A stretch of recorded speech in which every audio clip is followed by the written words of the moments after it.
morning, good morning. It is June the 10th, and Luke Moore is back from Copenhagen. Good morning, good morning. It's good to be back. I am, unfortunately, walletless though. Lost it in the airport, didn't I? What happened? I don't know, pockets fell out. Stolen. Yeah, so I was in the there. airport, though. I always think of airports as relatively safe because obviously there's cameras everywhere. Yeah, completely. It wasn't stolen. I don't think it was stolen. I've been checking my transactions now. It's not stolen. I was wearing these big baggy trousers. Right. For fashion. And I think it just MC Hammer kind of. literally MC Hammer pants, yeah. Do we have a picture? No. I think the good lady wife needs to send in a picture of the baggy pants. Anyway, it fell out. So yeah, I'm walletless, so I had to sign myself in this morning, and I was a little bit stranded for a couple of minutes, but we're okay. We made it. We made it here. Ready for the show? We did. We made it to June 10th, which means happy anniversary to you, my dear mother, and happy birthday to Camilla. Camilla's my good friend that used to work for Channel 5. And now she works at one of the main auction houses in Mayfair, doing all the 3 bid, 4. Do I see a 5 in the corner? 6, 7, and gone. Nice. I was watching Clarkson's Farm the other day. Very good. And they did a piece on the cattle auctions. Oh, that was quite a good impression. But these guys were like, like it was wild. It's brilliant. Our friend Hugh Blaheen, that used to work at Credit Suisse, he went back to Ireland and he started doing the horse auctions. Oh, So he came to do a charity auction for once, and he did the charity auction like he did the horse auctions, and it's a proper skill. Oh, it's unbelievable. And I think it's a skill to be able to pick up on what they're saying as well. Like, it's not just a skill to be able to say, but to be able to understand and translate it and say, yep, my bid, your bid. Yeah. It's a skill in itself. Yeah, fair play to Especially them. when you're dealing with, thousands, tens of thousands. Oh, yeah, completely. Yeah, well, happy birthday, Camilla, and have a great day, and happy anniversary to Mrs. McDonald. Steve Davies, good morning to you from soggy South Wales, he says. So we had a power cut in Spain for Maturin. We got soggy South Wales. Yeah, and I'm dressed like I'm going to Mykonos. Jamaica. Yeah. Where's the lilt man? Dress for the weather you want, not the weather you've got. Is that what it is? Right, what's coming up on today's show apart from a fashion parade? Overnight action. I'll be here till we've got a bit of overnight action, then the opening bell at 8 o'clock, of course, a bit of fast markets, and then at 8:35, Angie's back in here with Mr. Matt Arbour, talking about live from the trade desk. Then we hit the opening bell. Dylan Rattigan's going to be joining us. We're doing a double hit on Dylan today. He's going to join Ange for the all sessions, but then ahead of my trip to Milano. Then Is that what you're wearing? Is this your Milan shirt? Is this the... Yeah, because I like to wear things knowing that I've got time to wash them and then Isn't that trippy? get them ready again. You've got a fortnight-ish. You've got most of this week. Well, and most it's of not next that week. long now. It's next Friday, isn't it? You're here next Friday. Yeah, so a week. Well, it's only Tuesday. That's mostly 2 weeks. Oh yeah, so it's next week. Exactly. 10 days, yeah. Yeah, but no, it's good to know you can... That's how long it takes me to wash I clothes. was going to say, it's good to know you can take 2 weeks to wash clothes. Well, it's because my cleaners comes on a Monday. Yeah. Right? And get this. So I said to him yesterday, I was like, look, things are tight, like, got cost of living crisis and all. So can you only come for 2 hours, please? Okay. Because he likes to, it was meant to be 2 hours to start with, and then he edged up to 2.5, and then 3. So I'm paying for 3 hours. Yeah. So I said to him, look, to keep it to 2. Uh-huh. And he goes, I don't work by time, I work by how messy the place is. That's very I was like, I'm sorry, I'm not having that. I don't go into Pret a Manger and ask for a medium coffee and they go, no sir, you look thirsty, we're going to sell you a large one. Pay for the job, right? You've got to pay for the job. You don't, if you were, well, I suppose builders work on time, don't they? Mm-hmm. Say, right, this is a 2-week job and then charge you for a 3-week job. Yeah. I suppose to pay for what you've So, got. yeah. Okay, well, and then we've got Anyone's trading. got a good cleaner out there. And then we've got trading experiences at 9:35. I just realised we still have the schedule up on our screen there. So, overnight action. Should we cut straight to it? Yeah, go on then. Go on then. Just like that. Wow. Flash. That was the quickest overnight action. We are back, and let's see what was going on overnight. I think, well, probably the biggest place to start is the trade talks, right? Yeah, well, more of an overall theme. Everything's great again. Yeah. We're going to get a US-China trade deal. Elon and Donald are best buddies. Yeah. Bitcoin's on its way to new highs. What could possibly go wrong? Should we see a little, do you want a little picture of all the people that were there at Lancaster House yesterday? It was Lancaster. Angeline Ong breaking it live yesterday. She was spot on. That was the top of her list in the 4 places that it could have been. Lancaster House, yeah, that's the one on the corner of the Mall and Green Park, isn't it? I think. Right. Yeah, it's lovely. I used to, I did some work experience for a fund many years ago, and I always remember walking past there with a coffee and was like, oh, it's nice there. Yeah, So who have we got there? So here you go. So you've got Greer, Lutnick, and Besson on the photos left, and then you've got the Chinese Vice Premier, the Minister of Commerce, and the Trade Representative. Now, are you going to? Should we call it out a little bit? Jensen Huang was on stage yesterday morning with Keir Starmer at London Tech Week. China and the US are in town. Are you telling me that the fact that they're talking about lifting tech exports in exchange for rare earths, and Jensen Huang's in town, you're telling me he's not going to go and have a little chat with these guys? Oh, I think I go further than that. I think It's all been planned. yeah, Has to be. yeah, Has to be. Which is fair. Yeah, 100%. I think so. But you think it'd be good for Nvidia? You would expect it to be good video. I mean, he was very bullish on the UK yesterday. You know, I flicked through. yeah, I think that was Was that by talking your own design? book. We're talking his own book, Yeah, Jensen's book. yeah. Yeah, but Jensen, well, you wouldn't necessarily have put Nvidia as a big investor in the UK. If you were just kind of scrolling through the headlines, I wouldn't have suggested that we would be a big customer. But he suggested that we are the 3rd biggest AI nation in terms of fundraising. He said that they're going to be putting a data center in Bristol. So CNBC said that he's like Iron Man when he came to the Olympia yesterday, and he could see people queuing to get in, and they had to apparently open up side stages for him to be able to. Do you know what? I wish I'd gone to that actually. Yeah, it apparently looked very, very cool. But this is the point that he was making here. So he was saying that the UK is an envy of the world, and it is the midst of a Goldilocks circumstance. If I just zoom in to make that a little bit easier for everybody, boasting a vibrant capital venture ecosystem. Well, yeah, and then they all get bid for. Well, this is it, right? They all come out of the universities, they don't trade publicly, and then they get bought over by private equity. But he said that that NVIDIA earlier in the day, the US chipmaker had announced a new UK sovereign AI industry forum, as well as commitments from vendors NewScale and Nebius to deploy facilities containing thousands of its Blackwell GPU chips. So they started the week with a bit of an AI boom from Tony Stark. Yeah. That's what they said. Like Tony Stark. So yeah, it's good to see. Like we definitely want to be. You know, if you're nationalist, if you're patriotic, we want to be in the conversation because we haven't been so far. No, at all. No, we haven't. I mean, we do have some of the best universities in the world, spinning out some of the best projects, but there's a block. They don't seem to be coming public. So I think there's a block in this kind of VC. Well, that leads us on to the next story. In the Times, there you go. fears growing over the London market and bid fever. And let's see the 2 guys that have just... no, that's not him. That's obviously that's looking at holidays. Clearly looking to go on holiday. That's me and Mickey Mouse in my shirt. Right, so there is... where are we now? Where's the 2 chaps gone? Oh. They changed the article. Yeah, they've changed the... well, the two stocks that got bid yesterday. There we go. Oxford Ionics. So, well, there was 3, right? There we go. 3 yesterday.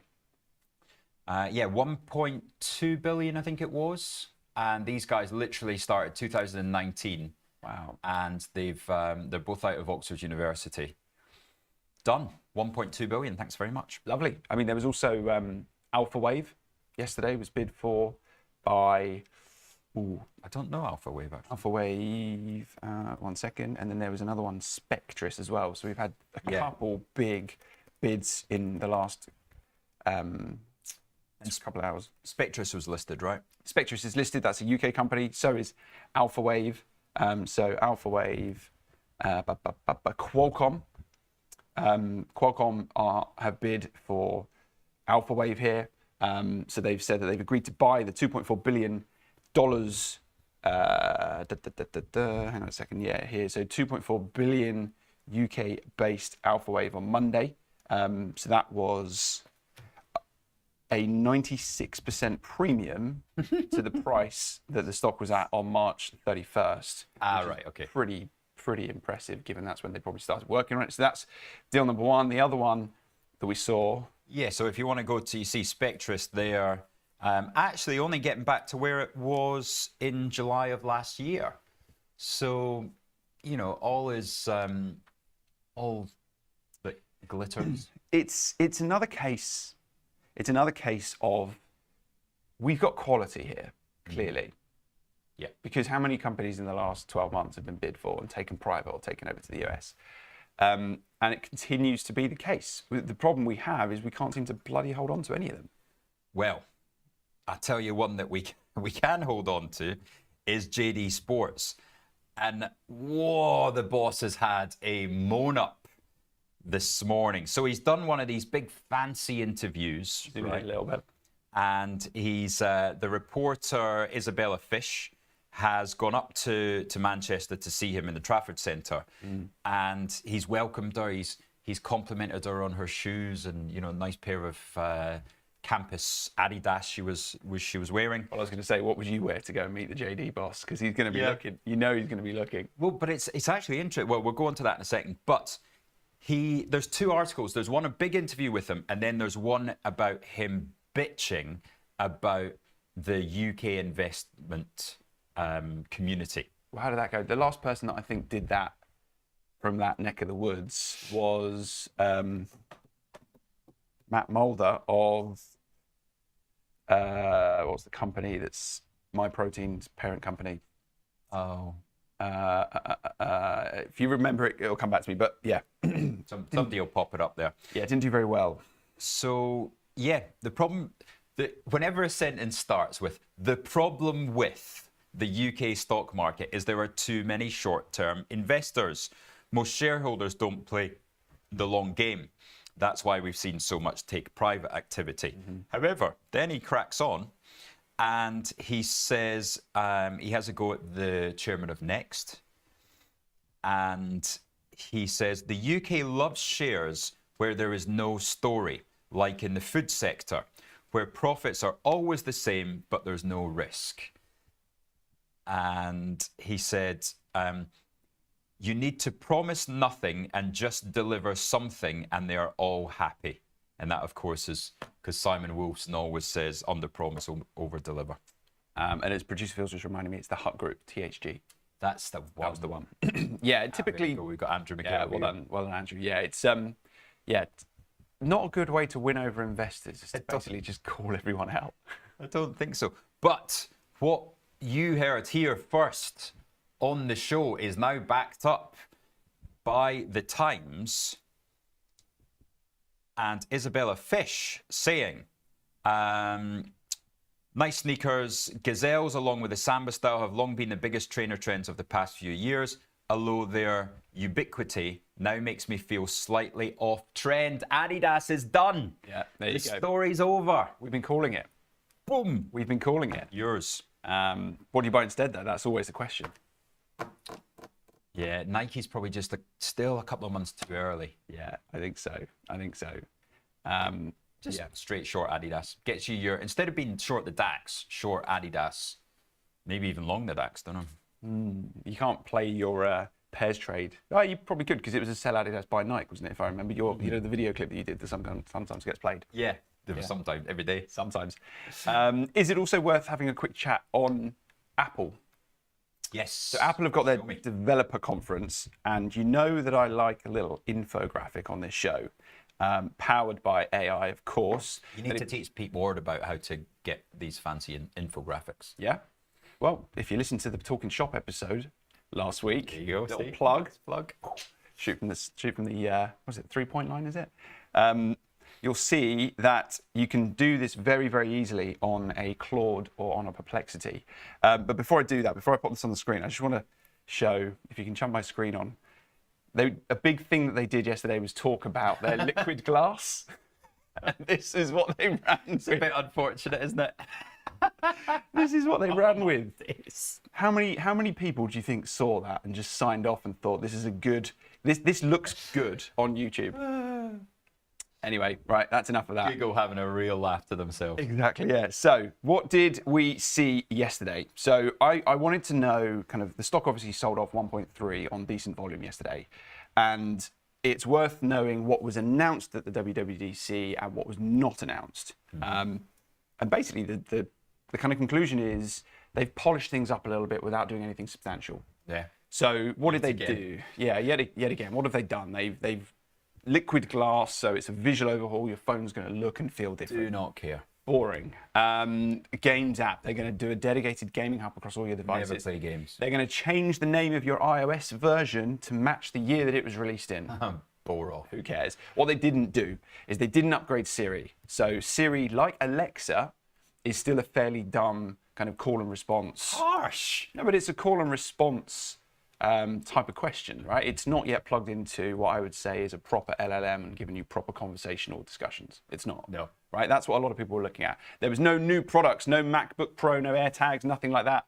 So you texted me yesterday saying there was no new AI fitness On the watch, yeah. on the watch. There was nothing like that. There was no updates to the Vision Pro. There was no issues with Vision this. Pro looks like they've just given up. You know, it doesn't look like they're going to be taking that forward. And then this is brings forward the story from 2 months ago that we spoke about. They've lied. They've absolutely lied about their AI capabilities that sent the stock from 190 to 230. And now Buffett is proven to be absolutely right yet again. Now, conversation for you. Do Apple need an LLM of their own? Just buy a British one. No, but well, yeah, but why do Apple, a device manufacturer, need their own? And I don't know the answer to that question. But if you've got these other guys that are set up, OpenAI, Anthropic, Perplexity, DeepSeek. You've got all these guys that are doing a really, really, really good job. Yes, Apple have got more money and more cash than God, so they could win if they wanted to. Alphabet have got their Gemini, and they're kind of winning over in all the video prompts. But why do Apple need it? Is it just because they want to keep up with the arms race, or should they properly partner with someone that can do it properly? I guess it's the same as the cars, isn't it? Should they go down the self-driving?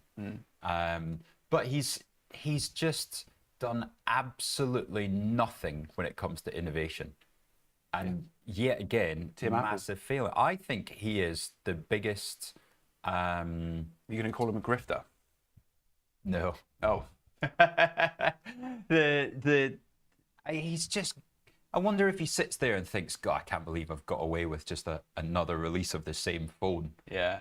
There was a stat running around as well yesterday that they think that only about 17% of existing iPhone holders are going to buy a new one this year. So I'll give you a very real example. I've got a Samsung. There's nothing wrong with this. It's 2 years old now. I just went and bought a new battery, 50 quid. Right. Now it's brand new. Yeah. Camera works fine, memory's fine. Everything I need on that is absolutely brilliant. I feel let down by Tim Cook because I am clearly a complete mug for it, right? Phone, watch, computer. And I would buy more. Yeah. Like, just give me more Yeah. of Apple products because you're meant to be the best at innovation and the best tech company. And there's nothing. Well, I think the interesting thing to kind of back you up there will be the story we spoke about a couple of weeks ago about Johnny Ives' company getting bought by OpenAI. Yeah. Because he was supposedly the innovator of design. If he's got a company that he set up and has now been bid for and bought for by OpenAI, which the number skips my brain, but it was a lot of money that they bought his design company for. Yeah. If they come out with the new device that changes the paradigm for AI, that's going to be interesting to see. And that, what I think will be egg on the face for someone like Apple who've just missed it. But yeah, I don't know. I don't know if they need to win the AI race, but they could if they wanted to. So let's see. I'd just like them to do something. It's the space race. I don't care. Anything. Do we need to talk about UK equities just as the So auction opens? I've just looked because one thing that jumps to mind is, why have they not bought Sonos, for example? Look at the Sonos share price. Now, this has been an incredible short that I have played at some points, because once you buy a Sonos, you don't have to upgrade it for 10 years. Have you got one? Yeah. Have you got the whole room The set whole up? house, yeah. Yeah. See, I haven't quite. They're never integrated properly with Android, so I've never kind of made that leap. There's another problem. Well, but I am a Samsung, everything TV, sound system, Yeah, I like speakers. TVs. So that's kind of where I'm at. But yeah, why don't you go and buy a Sonos? But then again, you have the same. Do you not have the same issue? They're a speaker company. What's the next paradigm that they can give you? Headphones. I don't know. They could do car audio, for example, or I don't know. If some this other was Steve pieces. Jobs, everything in my house would now be Apple. Really? Well, I mean, what has he done? What has Tim Cook done since he came in? yeah, not much. UK equities. Yeah, what do we got? Let's have a little look through what we've got. Bellway. So Bellway, the home builder, they've said that their trading has been robust. Their average selling price is up, and they're confident of their outlook. Good. Have we got any early calls on them? Just looking. Oh, just popped in as soon as you said it. Yeah, perfect. So Okay. Bellway up 1%. So we've got Diageo, interestingly. So they're looking to sell their stake in an IPL team that they own, and they're looking to try and fetch $2 billion worth for it. Really? Yeah, so it'll be interesting to see whether they can raise some cash there. I know that they've, well, they were trying to sell Guinness, weren't they? They were trying to raise some money with Guinness. Well, they denied it straight away, Right.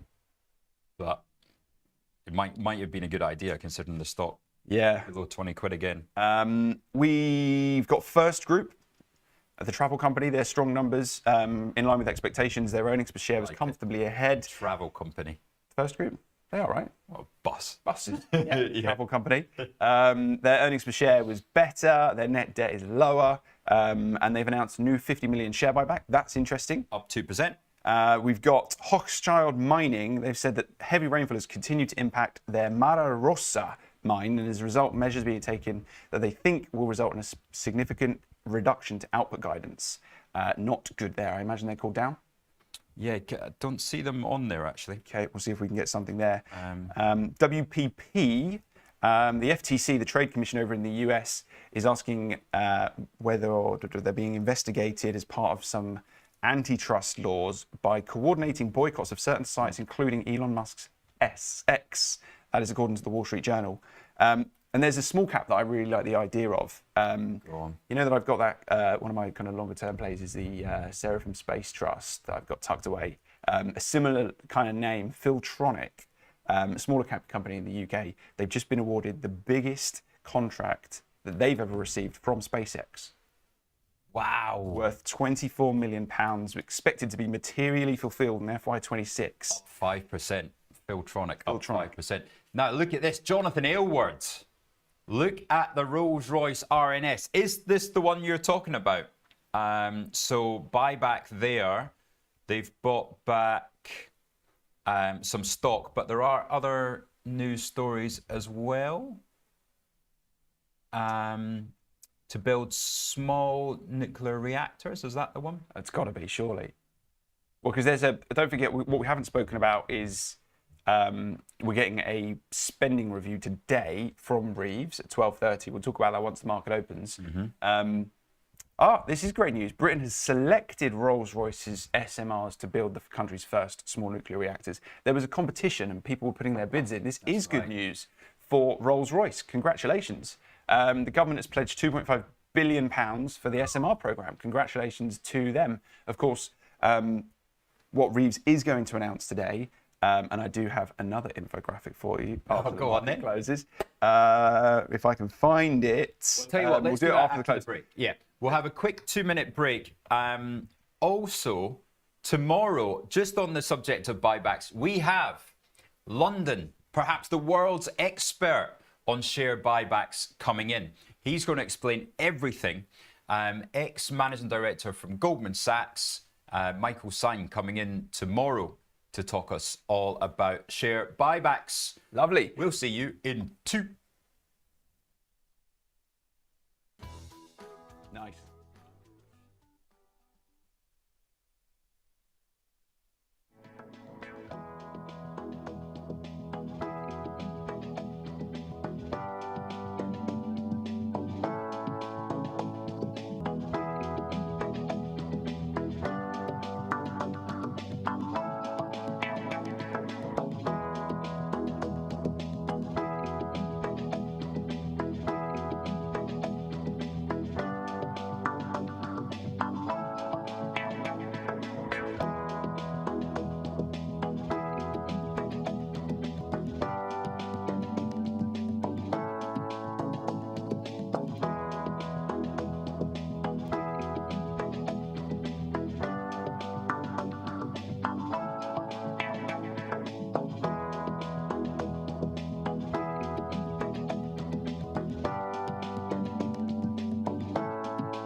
Right, who got the guess the stock then? Our first European stock today.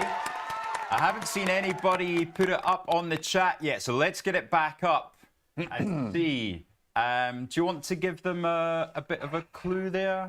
I'm going to say European luxury stock. Jeez. What? Make it more easy, will you? What, you wanted a clue? No one else has given us the answer. Maybe a bit of imagination somewhere. Like the House of? Yeah. Sounds like a Japanese spirit, I think. No? All right. No? Kirin. Sake.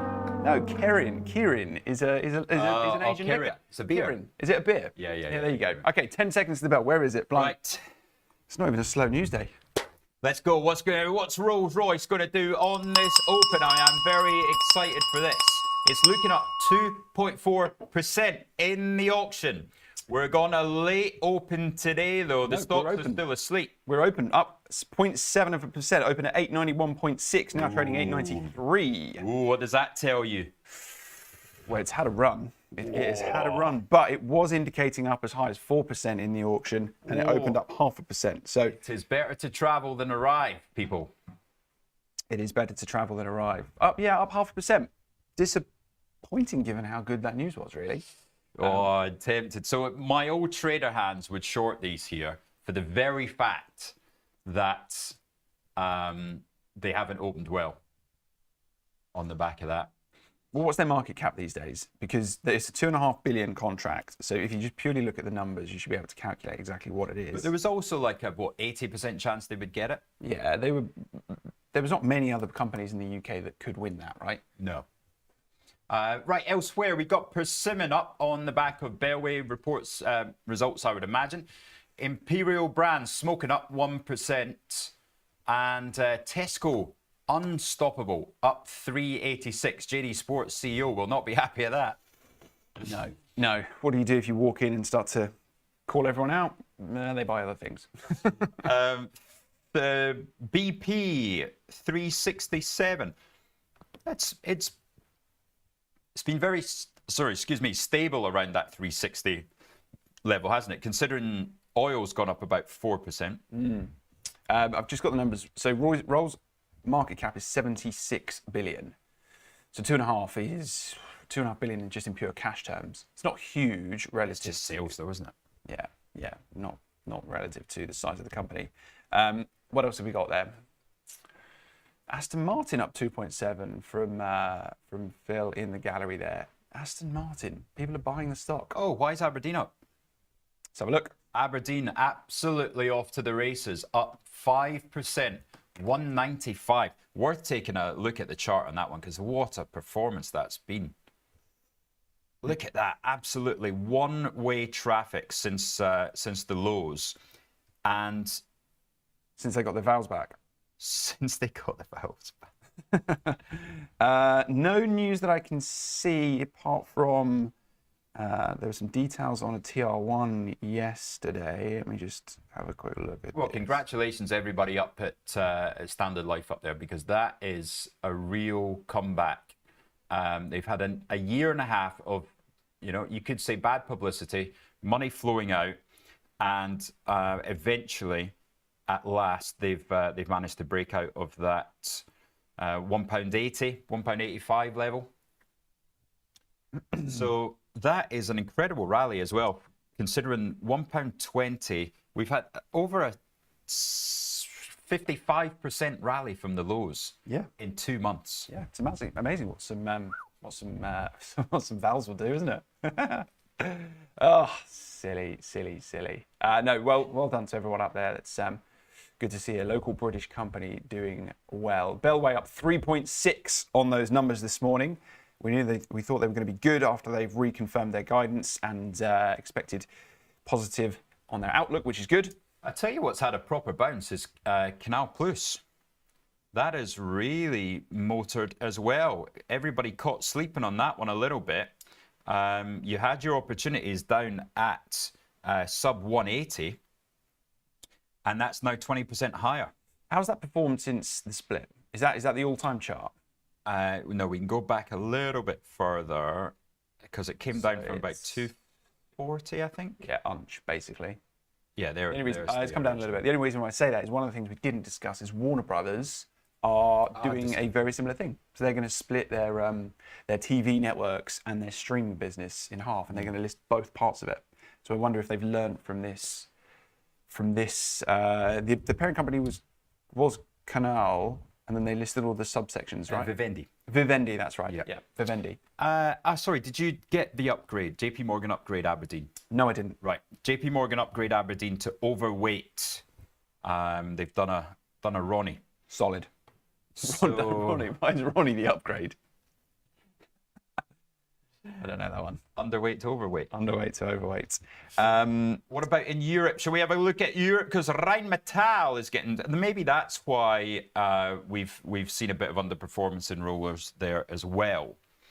The defence sector getting smashed, or is this must have had numbers? Well, is this not the same? Is this not the same story? Well, Rheinmetall because they build tanks, don't they, and infrastructure. They wouldn't have had. No. They wouldn't have had anything as high as from nuclear, like as a preferred supplier. So they wouldn't. This isn't the fallout of Rolls getting the contract and not them. No. No. Okay. No. Britain would not give a nuclear reactor to Germany. Yeah. Good point. Good point. There you go. Our stock of the day, Keyring, down at the bottom there, 179, up a small bit. What else have we got this up there? ASML. That's interesting, given the fact that we had a fairly average day yesterday in the tech sector, just kind of feeding back across there. Then the Nasdaq didn't quite break down yesterday. I was watching it. I was on the late shift yesterday, but it certainly kind of closed below its opening range. So, yeah, the tech sector didn't do amazingly yesterday. Perhaps some of that Apple story, filtering through the rest of the tech space. Yeah, Germany, they don't want one, and Merkel ruined that, didn't she?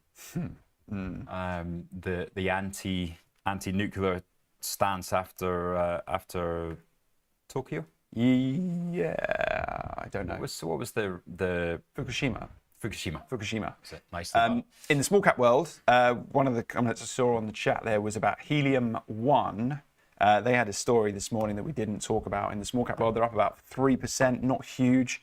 Their story was that they've completed their drill program at one of their wells of the 2025 Galactica. They've said that there was consistent positive results across all 6 wells, which is good, and they believe that there's near-term monetization available. So Helium 1 trading 0.9 of a penny, up 3%, but it's a name that our clients love to trade. Now, talking about something trading like it's got helium in it, Smarter Web Company up 20% yesterday. There it was, up to the races. So it had been languishing around that 81 pence level ever since the last placing. And yesterday, the sellers seemed to be cleared. Boom, off it went, straight up to £1. So they've done another raising, haven't they?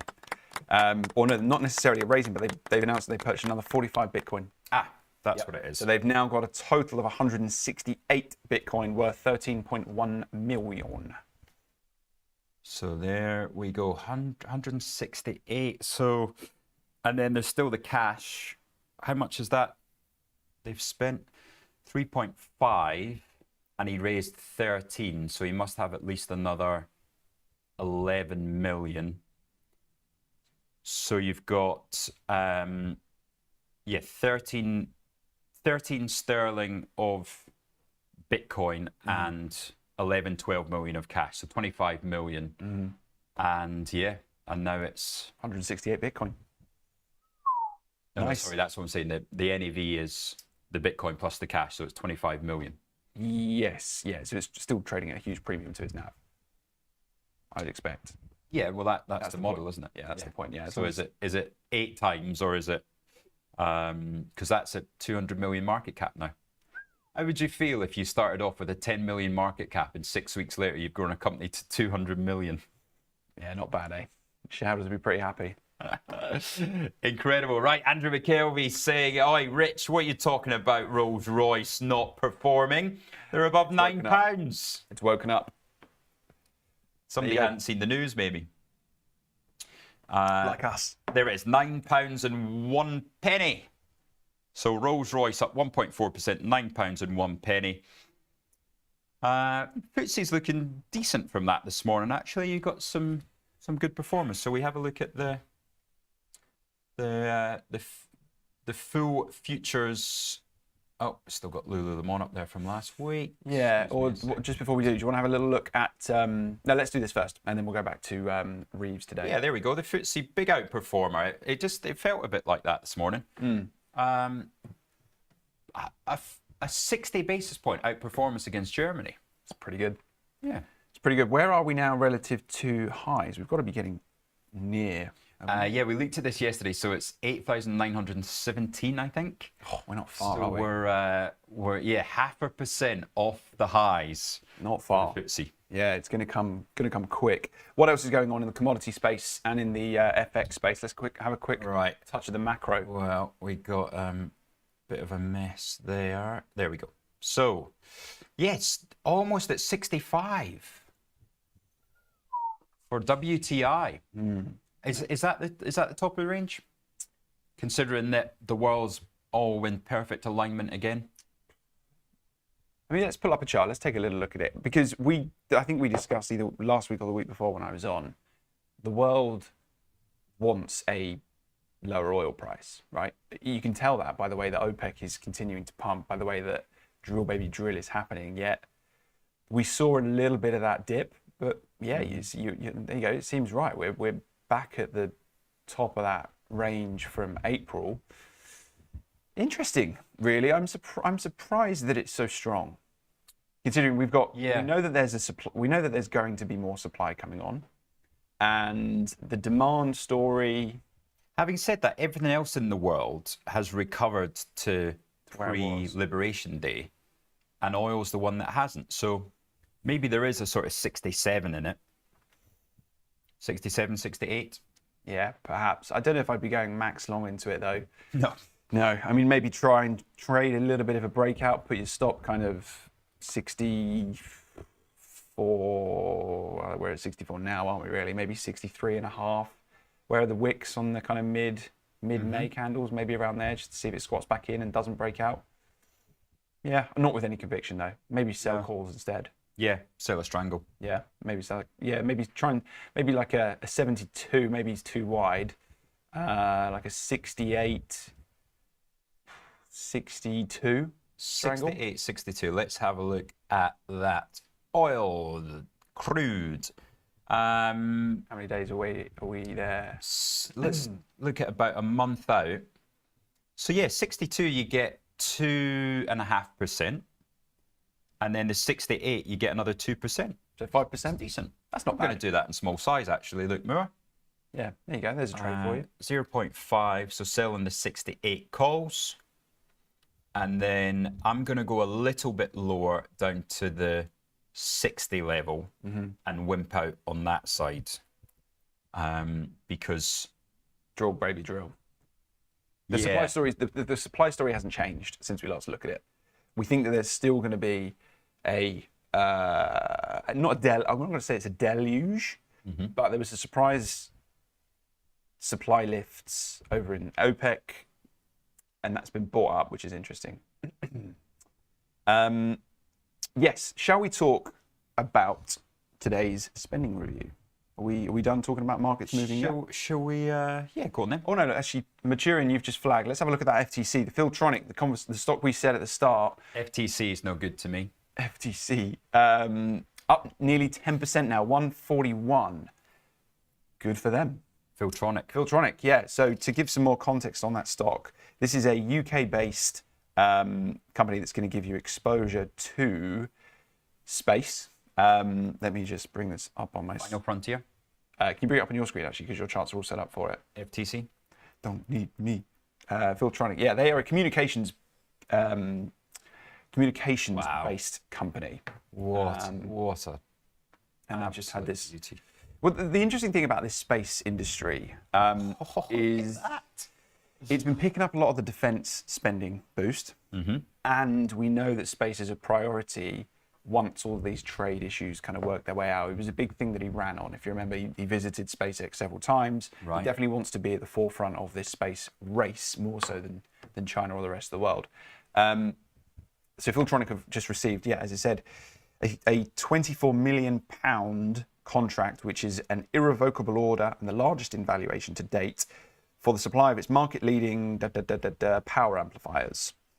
E-band Ceres 32 solid-state power amplifiers, to be specific, and the award reflects the strengths and continued success of our strategic partnership with SpaceX.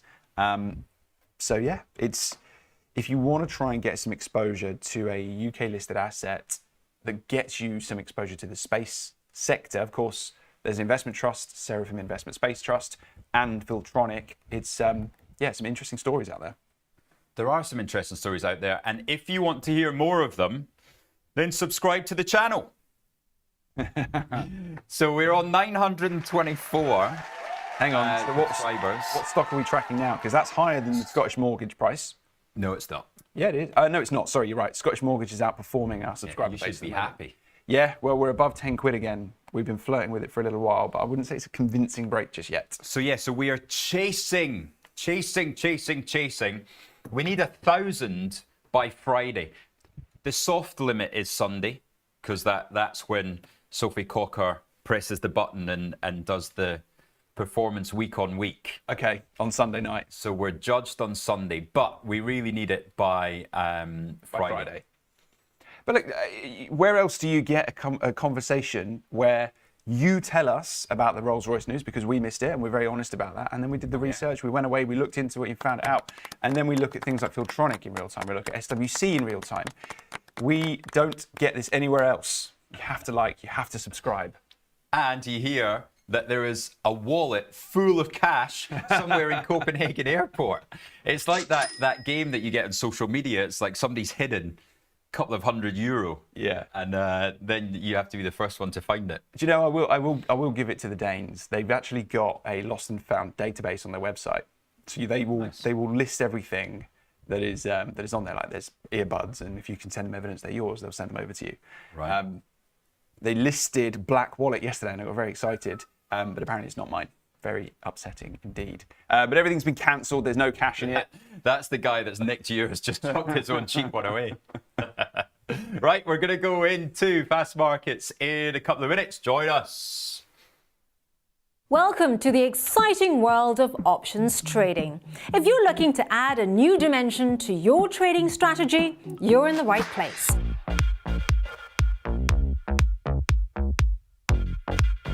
Options trading offers unique benefits that can elevate your investing game. With options, you can protect your portfolio against market downturns, essentially creating an insurance policy for your investments. Now, what sets us apart is our commitment to your success. We provide extensive educational content to help you understand options trading inside and out. And with our 24-hour servicing, support is always just a call away. But that's not all. Options also allow you to generate income from your existing positions. Strategies like covered calls let you profit even when your stocks aren't making big moves. Options also shine when the market isn't following a clear direction, whether prices are rising, falling, or staying flat. There's always an option strategy you can use to potentially benefit. Now, we offer two ways to trade options: listed options for US shares, ETFs and futures, and over-the-counter options through spread bets and CFDs. Both types give you the ability to take various market positions. So, ready to explore the potential of options trading? Well, open an account today and take your first steps into this dynamic market. Remember, while options trading can be rewarding, it comes with risks. Always trade within your means and never risk more than you can afford to lose.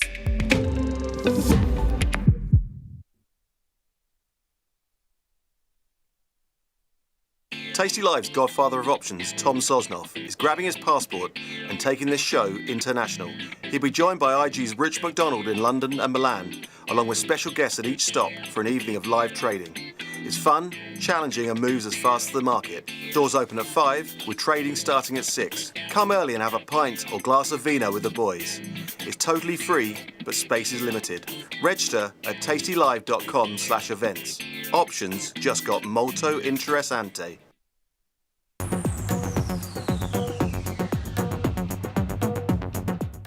Yes, that's right. Come and have a glass of vino with the lads, with the boys. Do we know who that is yet? Have we figured that out? Oh, we've sacked him. It's a shocker. Come and have a pint of vino on Rich because he's buying the drinks. Yeah. What is the word? Molto interesante. Is it just a really poor take on Spanish or what? Is that what he says? No, he doesn't. Molto interessante. Oh, is it? It's because we're going to Milan. It's because you're going to Milan. Yeah, that makes sense. Yeah. Even though it's not. No. Milan. Come and have a pint of vino. Now, talking about funny things, I have just been outside and there's a lady who works here and I know exactly where she sits. And I've just seen her on completely the other side when I went to get my hot chocolate. Right. And I said, "Oh, you've moved seats, have you?" She goes, "No, I'm just doing laps of the office to get my steps in." Nice. Complete the rings. Maybe she's one of these people that have changed from the Apple Watch into the Garmin. Have you heard about this move? No. People are moving because the Apple Watch, of course, you've got to complete the rings. And it's very positive. Yeah. You get a Garmin, and all of a sudden you're in the big leagues. I've got a Garmin, and you wake up every day, and it's like, you didn't sleep very well, and it's like, you need to move, and it's aggressive. Like it's a Right. real kind of shock to the system. Yeah, I would take a bit of that. Yeah, a bit of aggression when you wake up in the morning. Instead of, well done, you've just stood up for the 7th time today. It's every time you get in the shower, because I wear it overnight. You get in the shower, and I'm like, oh yeah, I feel good today. I wonder what my score is. Crap. Yeah, do more. Yeah, and you're just negged out for the entire morning. So I've managed to put a bit of exercise into my morning routine because my shower for some reason takes about 3 minutes to warm up now. Right. So I do 20 press ups and then some back dips. Nice. My little hack is I'm waiting for it. I got this off of TikTok. Every time you go for a run, finish your run with 100 squats. And actually, it's stopped my legs from squats. Yeah, it takes you 5 minutes, 10 minutes or something like that. And it stops your legs from aching, and it's been brilliant to help my back out as well. Anyway, fast markets. Yoga did come up with the molto interessante. Thank you. Yeah, there you go. Let's do a bit of an appropriate fast markets today. If you jump my screen up, guys. So Rachel Reeves is, you can tell the difference between my adverts and your adverts. I'm being advertised booze and you're being advertised holidays. The spending review, we're going to get a spending review today at 12:30. And the FT have put a lovely article about who are going to be the winners and who are going to be the losers. So the two sectors they have highlighted that are going to be the big ones are health and defense. So fast markets, we're going to pick a health stock and we're going to pick a defense stock. And we're going to talk about those. Yeah. So just to kind of buzz through this article very, very quickly, they are suggesting that health is going to be the biggest beneficiary. Today, they're going to pick up 60% of any increase, followed shortly after by defense. And everything else, kind of the unprotected budgets, is where they're basically going to be stealing all the money from.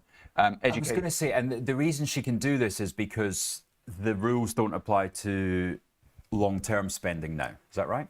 It's about, yeah. So unprotected budgets here, they've highlighted things that exclude defense, DHSC, Department of Health Security. DHSC, yeah, health. And blocking grants to devolved governments. So everything that basically don't have ring fence, that's what they're getting rid of. I suppose it's similar to the big BB, the big beautiful bill. It's mandatory spending and discretionary spending, and they're getting rid of everything that's discretionary, not mandatory, and education. And I've got a nice little infographic here for y'all, stating that healthcare is going to be the big winner, 2.8% in annual rise. 30 billion higher between now and 28-29. Defense is going to be protected, essential for national security, and there's a modest boost to education. They're also talking about infrastructure spending on the transport networks, specifically calling out the Manchester-Liverpool railway line, and green energy, which is part of 113 billion capital boost, of which we now know that 11.6 of that is going towards the Sizewell C nuclear plant, because we've already heard that. And of course, Rolls-Royce getting the SMRs. Wow. So, okay, pick your UK pharma name. I think Glaxo. Okay, let's have a look at Glaxo. Yeah. So this is one I've got a small amount in my pension, in my SIP, and you always hear good noises coming out of Glaxo, but it's never quite managed to break out. I think this is what we're talking about in 3, 4, 5 months' time is we get a proper breakout there. A breakout above the highs. Yeah, well, above this high here. Yeah. You know, Yeah, we're yeah, only talking recent. So that was £15.50. It is, of course, a decent dividend pair. It's not huge. We're not talking like a Vodafone here, but then we're once we're through that 1560 level, then our next target would be up towards 1680. So for me, that's just going to be a nice, put it in the pension, don't have to think about it. Yeah, and 10% How's tip ranks looking? per year. No, pop it up. Let's have a quick look at the tip ranks there, just see so we can check out what the smart score's saying. You can pop it on. No, sorry, my onto tip Rich's ranks screen, please. here, you're looking at 14 rankings, only 2 buys.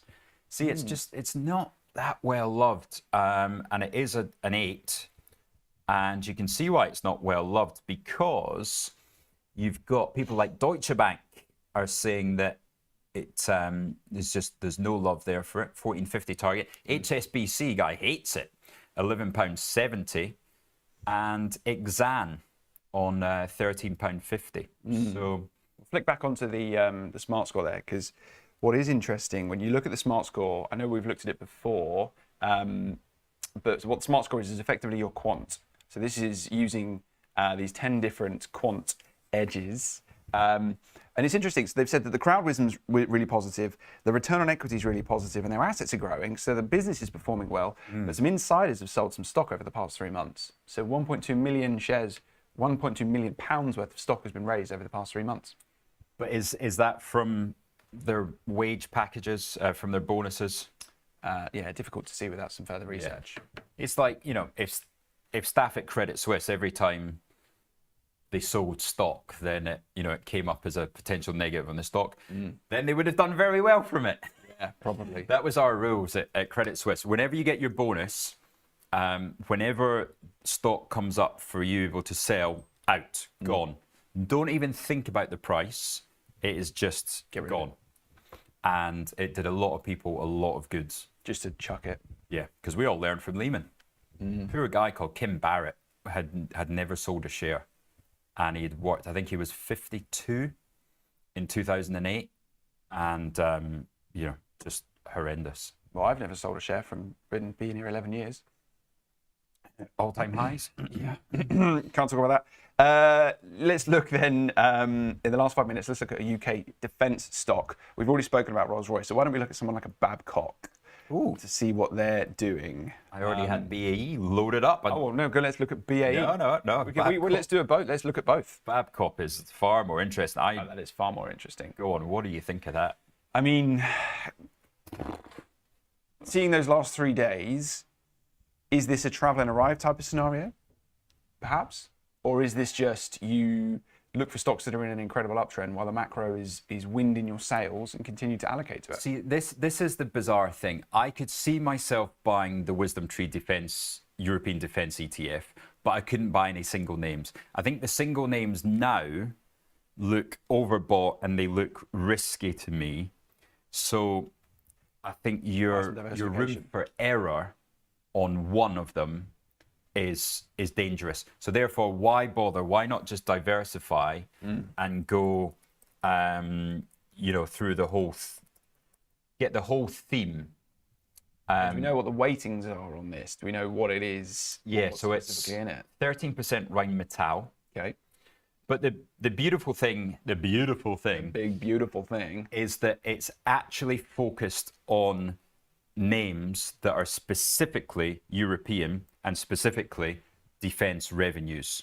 So something like Rolls-Royce is actually a lot of other stuff as well. Yeah. So it's to get a big weighting in this, you've got to be at least 70% of your revenues come from defence. Okay. So that's why something like Rheinmetall is a bigger weighting than an Airbus. I imagine maybe someone like a Melrose Industries are probably quite high in this then, over a BAE, because BAE does a lot of its business, yes, in terms of fighter jets and stuff, but it also has got the big airline support and engines business that it sells onto Airbus and Boeing. Yeah. No, look, the wind. But you got things like Leonardo, right? Oh, who are they? In the Italian, they make drones and then so all these funky Italian and French names. Nice. Look, I think the wind's in its sails. Okay, if we go back to Babcock, clearly the macro is supporting it. Our smart score, if you want to jump my screen up on here, guys, is a 10 out of 10. So there you go. Look, excuse me. That is a very strong. It's as strong as you can get. And this isn't a buy signal, but it's basically saying that these 10 quantitative measures are supporting the fact that they believe the stock will continue to perform. It's positive technically. It's positive in terms of its return on equity. It's fundamentally growing. The wisdom and the crowd wisdom is driven by blogs and kind of outlets and news. It's all incredibly bullish. And its price target, as I'm surprised there's only 5 ratings on Babcock. That seems a little light to me. They don't pull all of them in sometimes. Yeah, 5 ratings, all buy, but the price target for them is down. I wonder whether they're going to start to get re-rated with this new defence allocation. Yes. This afternoon, 12:30. Keep an eye on that. Keep an eye on. Well, if you are interested in European defence, here are the weightings of that ETF. So Wisdom Tree European Defence ETF, Rheinmetall, Thales, BAE, Leonardo, Saab, not one I would have picked out. Go on, say that second word. Aktiebolag.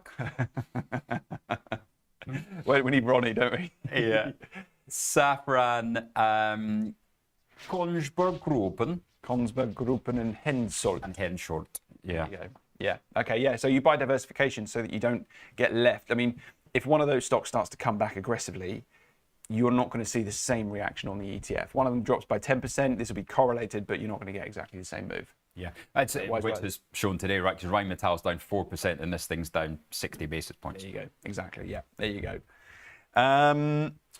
What we don't have today is your big thumbs up. So before we bring Matt Arbour in here with a big thumbs down. Yeah. Wow. Making friends. Making friends. Please give us a big thumbs up on that YouTube because then Luke gets to replace his wallet. We'll see you after this break for Angeline and Matt Arbour. Thank you. Bye. Welcome to the exciting world of options trading. If you're looking to add a new dimension to your trading strategy, you're in the right place.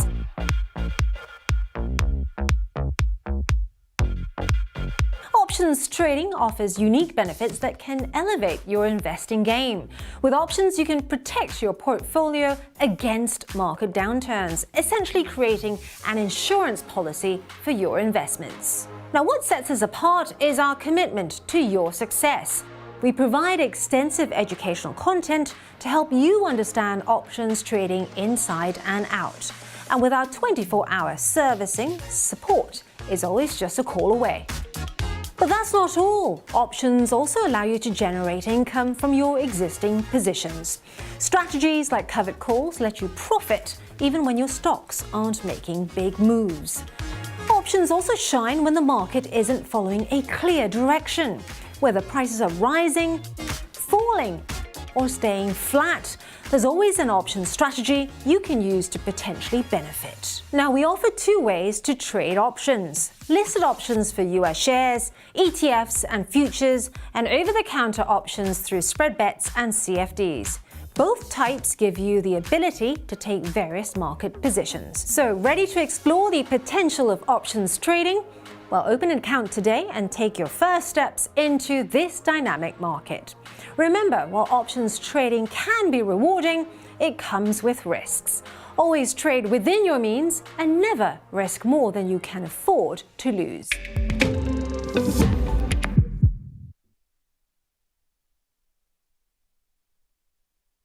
Tasty Live's godfather of options, Tom Sosnoff, is grabbing his passport and taking this show international. He'll be joined by IG's Rich McDonald in London and Milan, along with special guests at each stop for an evening of live trading. It's fun, challenging and moves as fast as the market. Doors open at 5, with trading starting at 6. Come early and have a pint or glass of vino with the boys. It's totally free, but space is limited. Register at tastylive.com/events. Options just got molto interessante. Watch Trade Live with IG weekdays from 7:30 a.m. on our brand new YouTube channel at Trade Live with IG.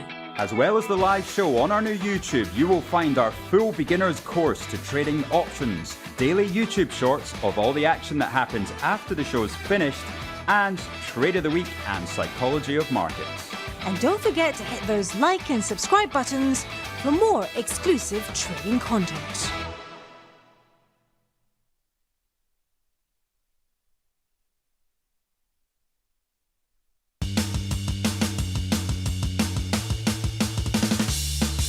Welcome back, trader friends. I love that drum beat. It makes me feel like it's Saturday Night Live.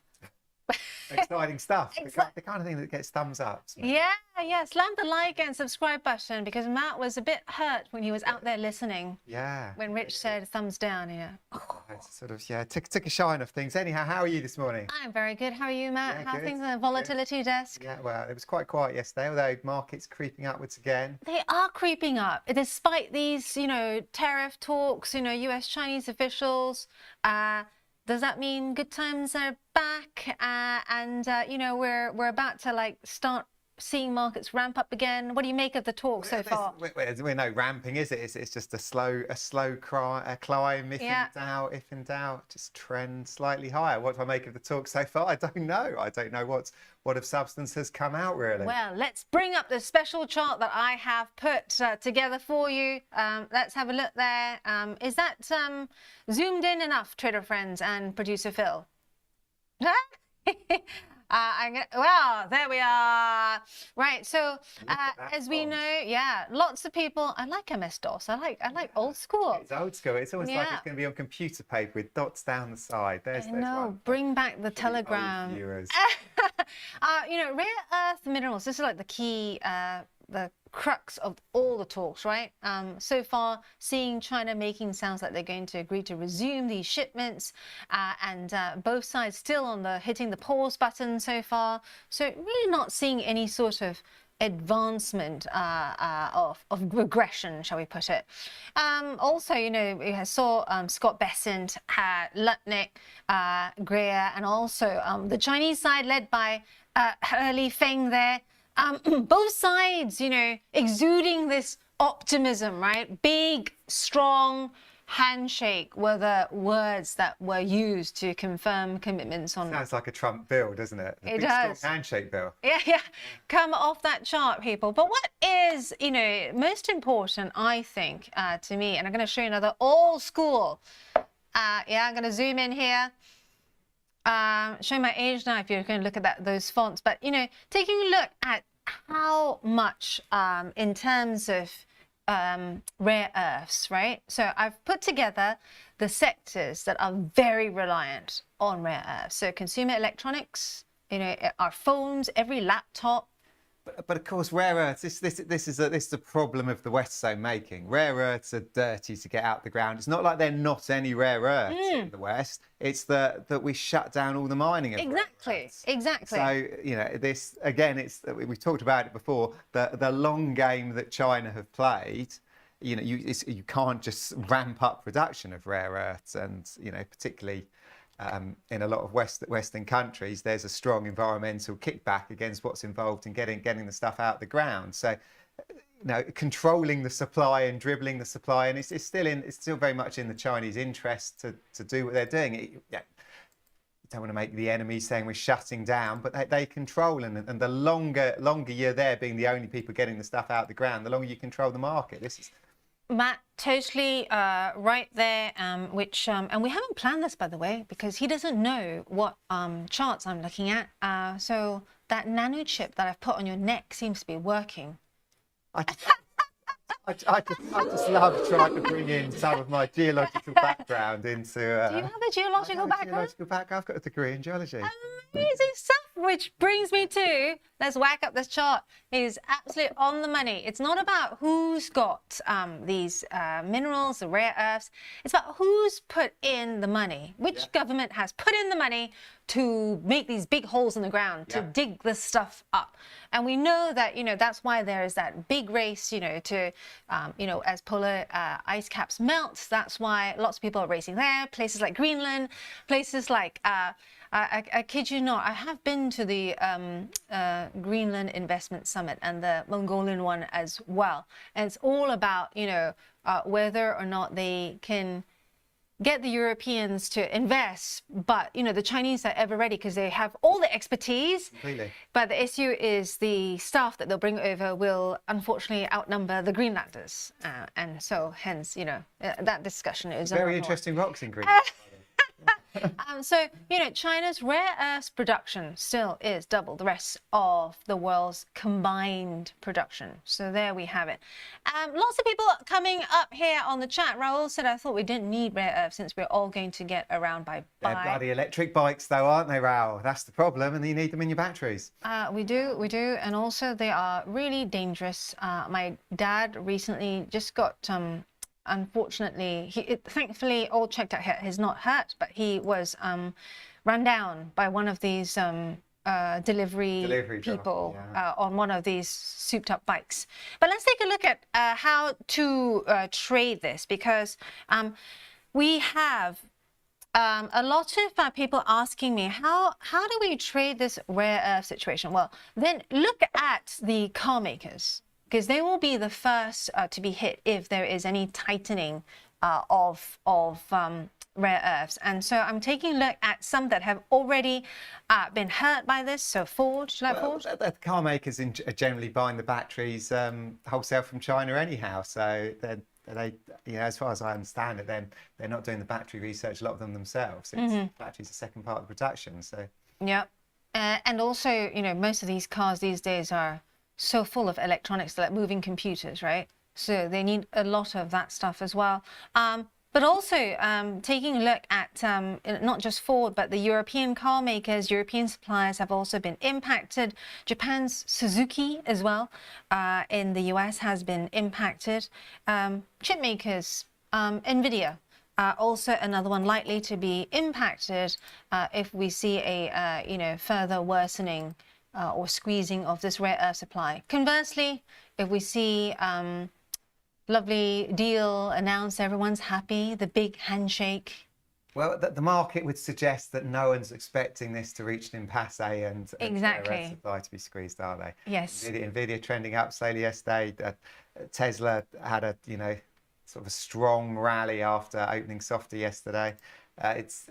Yeah, the market very much thinks this is another almost contrived situation that ends in a positive outcome. Taco, I hear you say.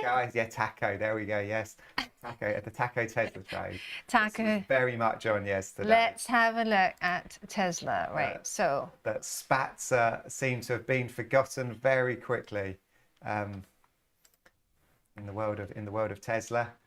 With just a steady rally throughout the session yesterday. It opened all sessions sort of down sort of $7, and then we saw just a rally all the way through to the close. I know, it's incredible, isn't it? I mean, it's so volatile. And the thing about Tesla as well is that you know, we have, as you said, the Tesla taco trade, and this kind of leads lots of viewers to ask, you know, are we seeing, you know, most tech stocks a taco trade now? Is that kind of what you're feeling, well, looking at volatility? It seems the bit that no one wanted to press the buttons during April, where it felt like this could be a real story, that there was, you know, that, you know, before this is a man who means business now, didn't mean business, and there was very much an absence of a wall of retail buyers coming into the market. Now it's very much a risk back on, because you've seen the worst thing that can happen, and actually it doesn't happen. So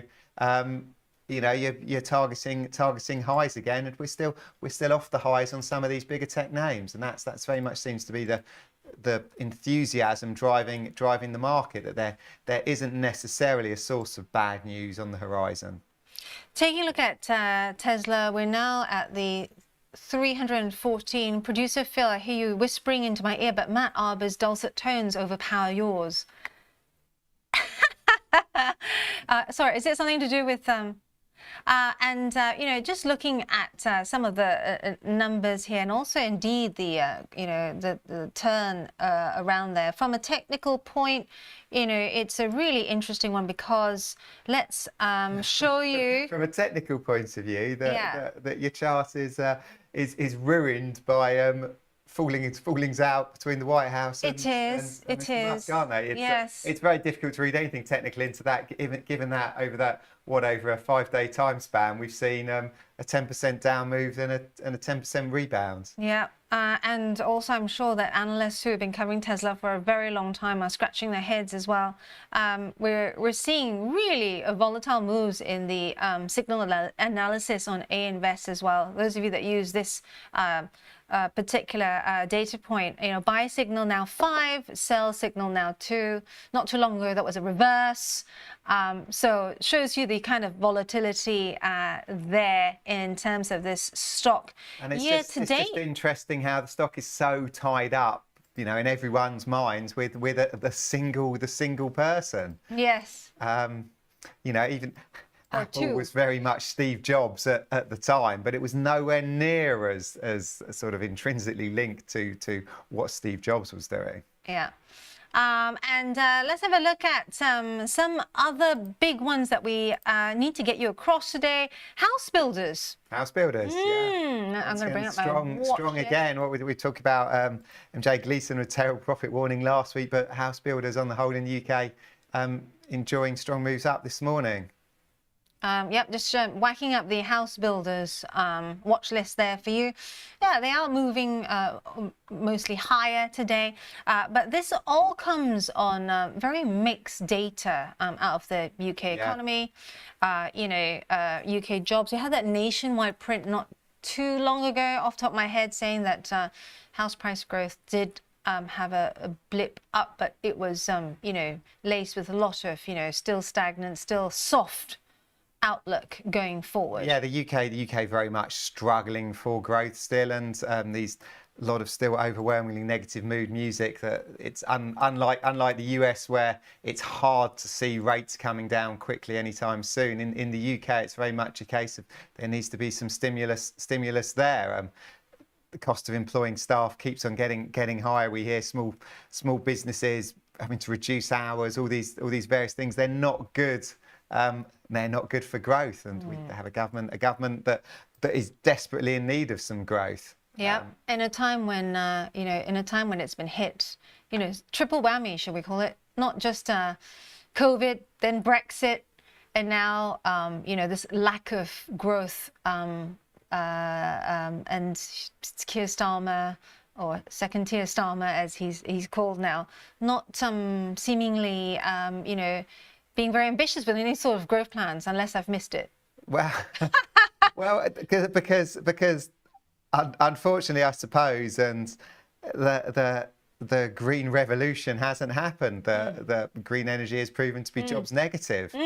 Certainly for now, this idea that it was the wonderful virtuous circle that we're going to reduce your energy bills and we're going to create jobs, and certainly not what they feel in Aberdeen. There's lots of unemployed offshore people now who are not out there building wind farms, and energy bills aren't getting any lower.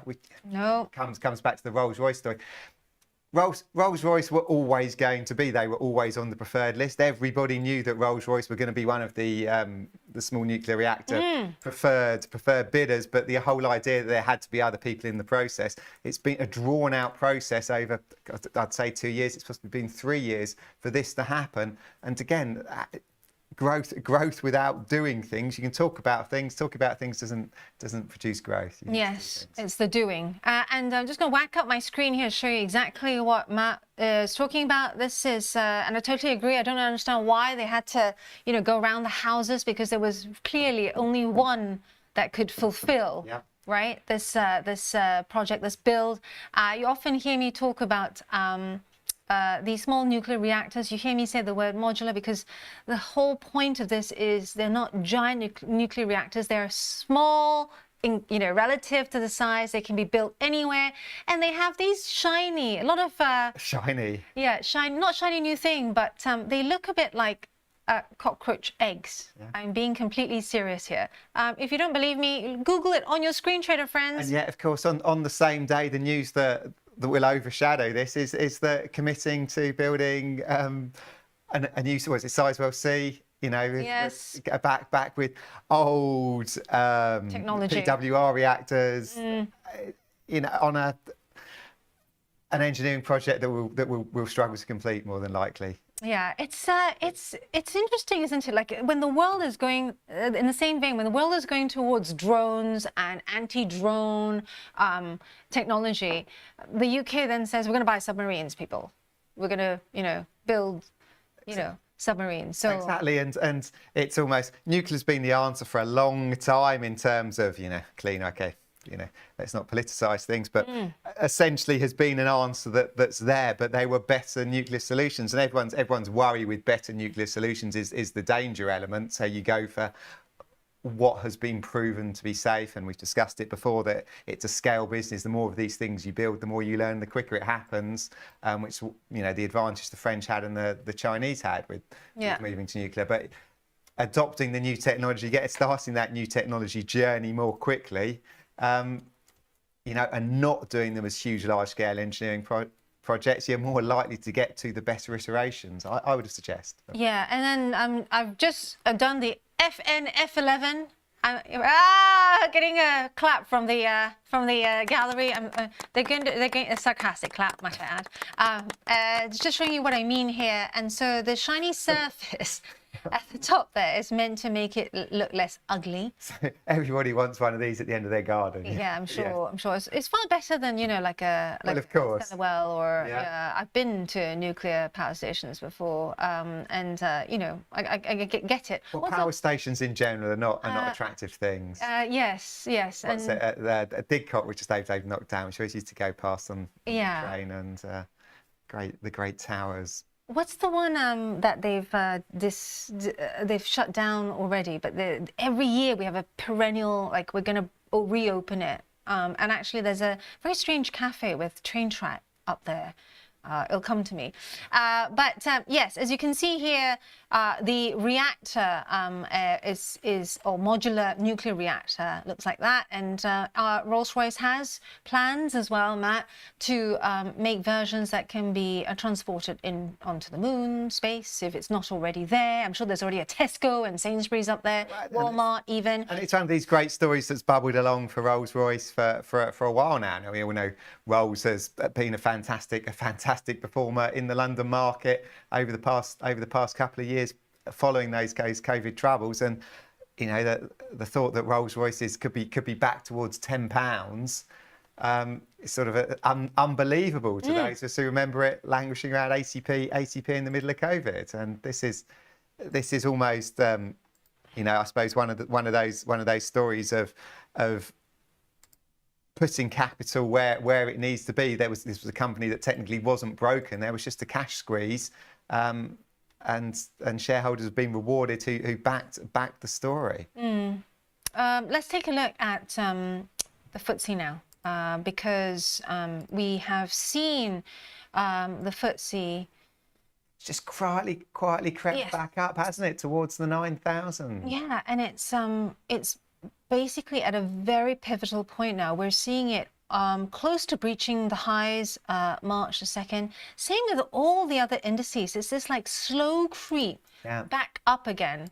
There we go. Here's the DAX. Let me get you take off those lines for you, because just make it cleaner and easier for you to look at. But it does almost feel as if, we are certainly seeing more green candles than red. This, suggests strong buying appetite there. Well, I suppose the FTSE is the interesting one. For years, the FTSE struggled with 7,000, didn't it? We'd seen. Yes. God, that 7,000 for ages. Well, wasn't it? I'd like to say, and I might be misrepresenting history, that we touched 7,000 going into the millennium, and then never really got back there again, and we danced around for 20 years almost. But now we're looking at 9,000, the sudden sort of re-emergence of the FTSE as a market that perhaps overseas investors want to get into, or even to buy our companies. So the story with Spectris yesterday going out. You know, Spectris, one of these companies, has been knocking around the market for a long while. People sort of forget about it, and coming in with an 80% bid premium yesterday. And this happening, might I add, despite the fact that UK data is still weak. Yeah. Right? So this must be still partly to do with that, you know, diversification of assets away from the US. This move on the FTSE, of course, coming despite the fact that companies are still choosing not to list here. This breaks my heart as I say this, because, you know, I have kids. So every time a company decides to IPO elsewhere, I go like, you know, our job market, what's going to happen to our job market? Producer Phil saying, don't slap your mic, Ange. I don't think it necessarily affects the jobs market. As you know, you put your listing in the States, but your business can still be in the UK. It can, but it's not going to be your main, right? Yeah, it's not going to be your headquarters. Let's face it. Let's be honest about that. They're not going to get their investor relation jobs in the UK. Yeah. I still think it's confidence. It's confidence that, you know, when you list somewhere, you're right. You're saying, I'm going to stake my flag here. Well, you're right, and of course it has been something that London's prided itself on for years. That this is where companies come to raise capital, rather than going to Amsterdam, rather than going to Paris, certainly rather than going to Frankfurt. Yeah, taking a quick look at First Group, because First Group is moving. Oh wow! There we go, First Group moving. We like that. Buses. Wow, up more than 6.5% there. This is, I believe, a 12-year high. Let's have a look. And look at that, so impressive. But also, this is because of that share buyback and that it beat the street on profits. First Group, very interesting because the fact that, you know, it's all buses and everything, but they also, don't they own like the yellow buses, something like that in the US? Was that First Group or was that Stagecoach? Was that Stagecoach that bought Find the out, yellow buses? Trader friends. One of them did buy the yellow bus in what I believe was a fairly disastrous deal. We need to go because otherwise we're going to hit the all sessions. We were about to discuss buses. Oh, it's getting so interesting. Come in threes. Matt, all sessions, and Dylan, stay with us because we have all sessions and Dylan coming up next. But Matt, I'll see you for lunch. I now know that you leave your desk at midday because I tried finding him yesterday. I was too late. He shuts all his screens off so I can't stare at his charts. All right. See you in a bit. Don't go away. Just go and get your tea and then we'll be right back.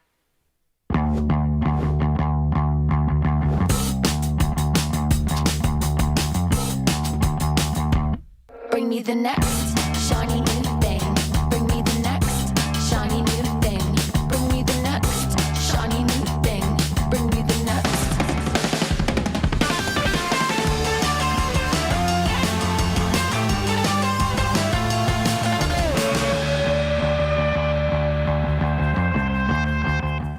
This is a huge moment for IG and a major milestone in the UK's crypto journey, with retail investors now able to buy, sell and hold 35 crypto assets with a grown-up business. Adoption is rapidly growing, and with UK crypto regulation gathering steam, we want to give existing and future investors a platform where they can trade crypto with clear and transparent fees with a provider already used by hundreds of thousands of retail investors. With the addition of crypto, our customers will enjoy a more streamlined investing experience, with IG now providing a one-stop shop for a wide range of assets. We're really excited to bring this crypto offer to the market. If you're looking for flexible ways to trade financial markets, whether you're experienced or new to trading, you've come to the right place. CFDs let you speculate on the price of financial instruments like shares, indices, forex, and commodities without actually owning them. You can benefit from both rising and falling prices across 17,000 markets, letting you find the perfect opportunity. So if you think the market's going up, you buy. If you think it's going to go down, you sell. When trading CFDs, you're trading on leverage. Now, leverage lets you trade bigger positions with less money up front. So this increases your profits on your trades, but also remember your losses are also amplified. So be sure to manage your risk. With us, you're not alone. You're part of a wide community of traders that you can learn from. We've got the experts, the tools, and extensive educational resources to help you on your journey. If you're not quite ready to trade CFDs with real money, you can always give it a go on a demo account. Open an account today, join the conversation, and be inspired to make moves.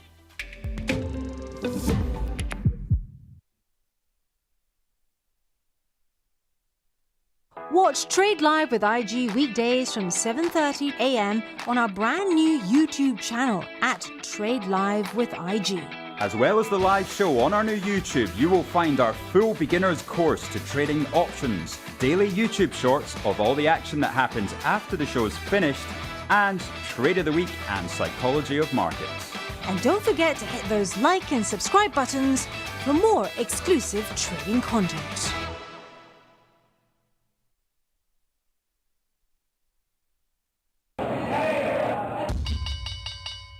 Hey, welcome back. It's with Dylan Rattigan all the way from Milan. Dylan, how are you? Very good. Good morning. Good morning. I was listening to the program before the commercial break and was enjoying the intelligent and boisterous and useful and insightful banter and repartee. It was quite enjoyable for me. And then I reached a point in the conversation where you and your compatriot there just started insulting me left and right, and it caused me some consternation. And I think we need to address it. We didn't. You didn't? What was No, you did. what was the thing that we said? Because it was not meant to. Well, we didn't know what you No, said. I don't. Yeah. The only thing that makes it more insulting is that you don't even realize the insult that was levied against me and all of my people in Milan. Now, so you were just referencing your preference for the use of the British capital market, and we want all the money to come to London and my children and the job. And then what did you say? Or maybe it was your compatriot. I couldn't remember. I started to get blind with insults, so I couldn't really understand. But basically you said, oh, instead of London, they go to Frankfurt or they go to Paris. But you didn't even suggest that they would entertain coming to Milan. That wasn't me. That wasn't me. You could have said Milan, though. I went to Milan recently and I said, you know what? I think this place is underrated. It's like so amazing. He said, don't try and work your way out of it. I loved your public transportation. It's much better than London. I mean, yeah, well, but we also have a fine capital market. We have a perfectly robust capital market. Anyway. Right. For those of you that are patching in, we are going to quickly ring this bell because we have all sessions which is out of the gate right now. So let's have a look at some of the gainers there. Plug Power up 4%. Tesla also up there. We're going to talk about this in a bit. Is the Taco Tesla trade, Novo Nordisk as well, and Taiwan Semiconductor rising 1.5% as we see that gentle creep upwards for tech stocks and stocks across the board at the moment until we get another tweet or another comment. NIO also adding to gains. It was up earlier this time last session as well. Let's have a look at the losers list before we head back to Dylan. It's mostly risk on at the moment. McDonald's down 1% there. McDonald's, a big sort of bellwether for the US consumer market there. JD.com also down 1% and Pinduoduo down 0.2%. So, consumer names in the all sessions sagging slightly there. But also Hims and Hers, this is the telehealth space, down 0.75%. Let's swing back to Dylan now, who's been patiently waiting for us. Dylan, how's it all shaking out? You liking this Tesla taco trade? Is this all about buying the tariff dips now? Yeah, I mean, if we even get them, my concern, honestly, my observation would be that it's not even clear to me you're going to get tariff dips anymore. That the market is so sort of absorbed the idea that whatever happens, that the American political rhetoric is shallow and loud, but not relevant. This is not even new information at this point. If you look at how the market's behaved for some time now, and sort of when you think back to what happened in April when everything was sort of chaotic, and then the bond market had its little super spike. And really, ever since then, I do believe that, internally on the policy side, it's become very clear that tariff rhetoric is really nothing more than rhetoric at this point beyond, again, your worst case scenario is a 10% number, not a 50, not a 25, not 140, et cetera, et cetera, et cetera. And so in the event that you even get a sell-off, you would want to buy it. Tesla, for that matter, is more than just a tariff-relevant name. It's also the sort of social issues between Musk and the administration that sort of creates some volatility in the stock. Also, a huge buying opportunity.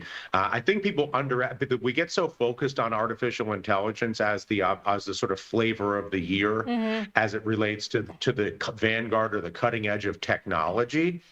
That I think we lose sight sometimes of just how big transportation technology and transportation and logistics technology is. Now, they're not both. They both exist concurrently. However, I think that the AI discussion, the AI layer, which is going to sit across every single thing that happens, right? AI is part of transportation tech.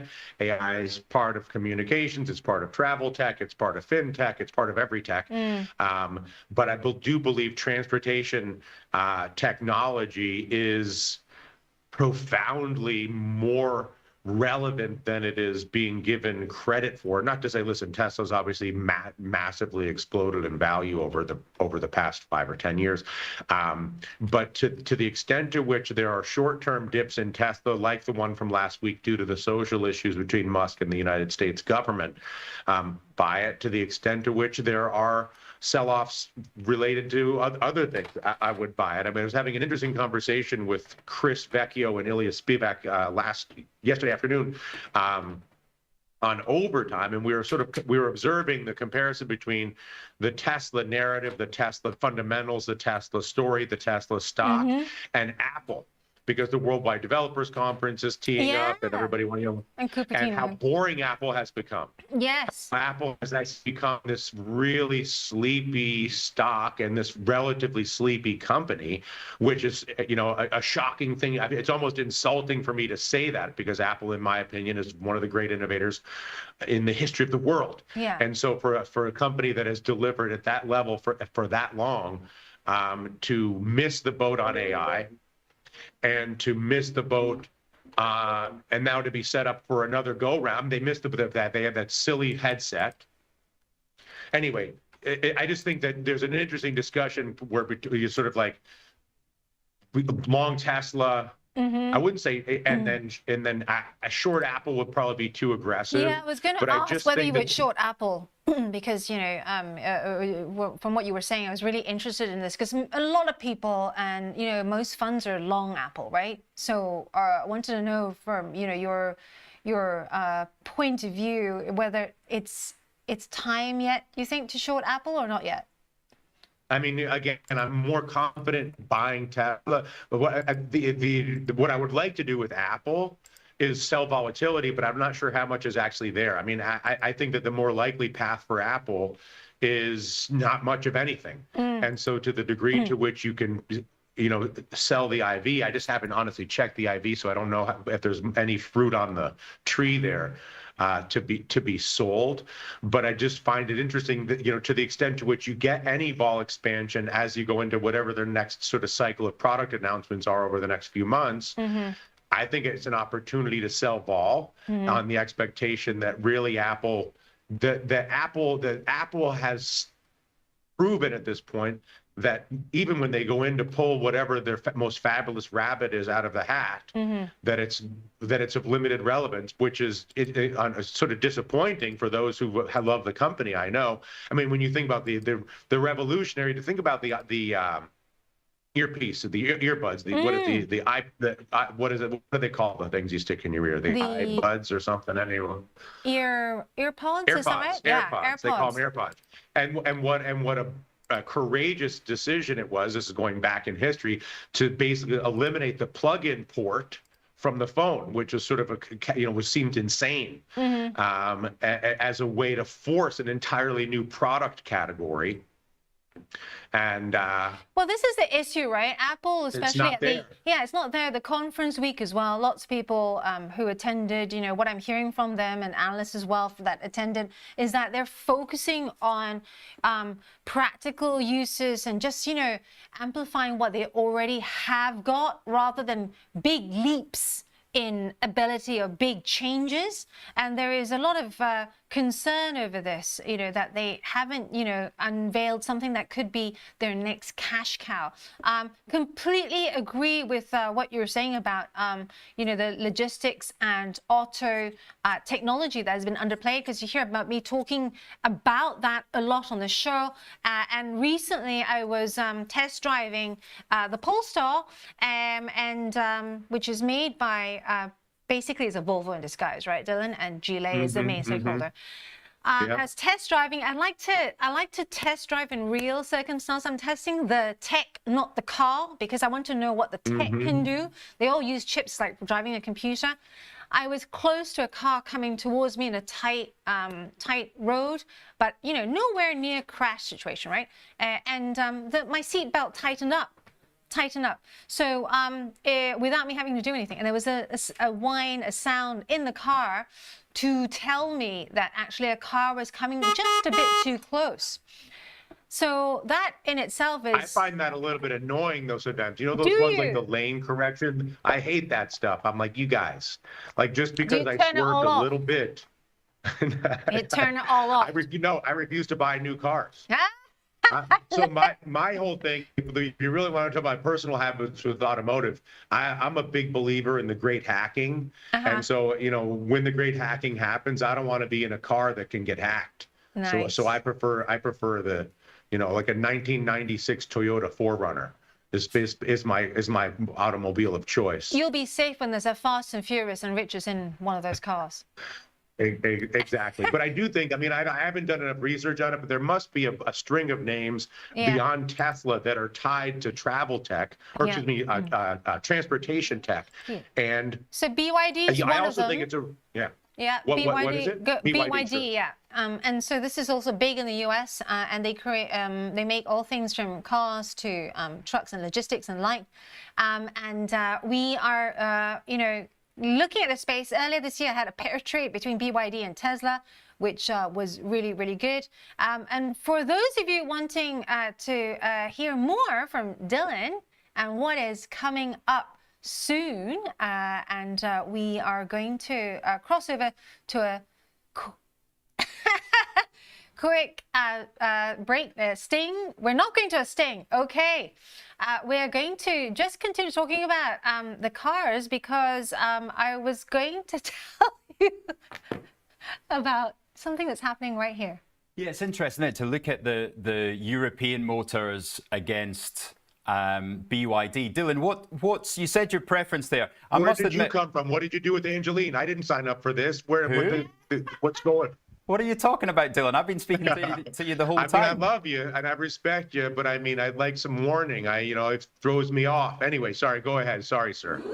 I don't know what you're talking about, Dylan. One of the happiest times of my life was driving a 2001 Range Rover in New Zealand, and this was about 3 years ago. So a 21-year-old car, and it did me absolutely fine. There was no problem, and there was definitely no chance it would get hacked. Exactly. I'm a believer to this day. I still own a 1996 Toyota 4Runner. I believe that the mid to late 90s 4Runner is the finest automobile ever produced. Although the car you referenced was an 01 Land Rover. Yeah.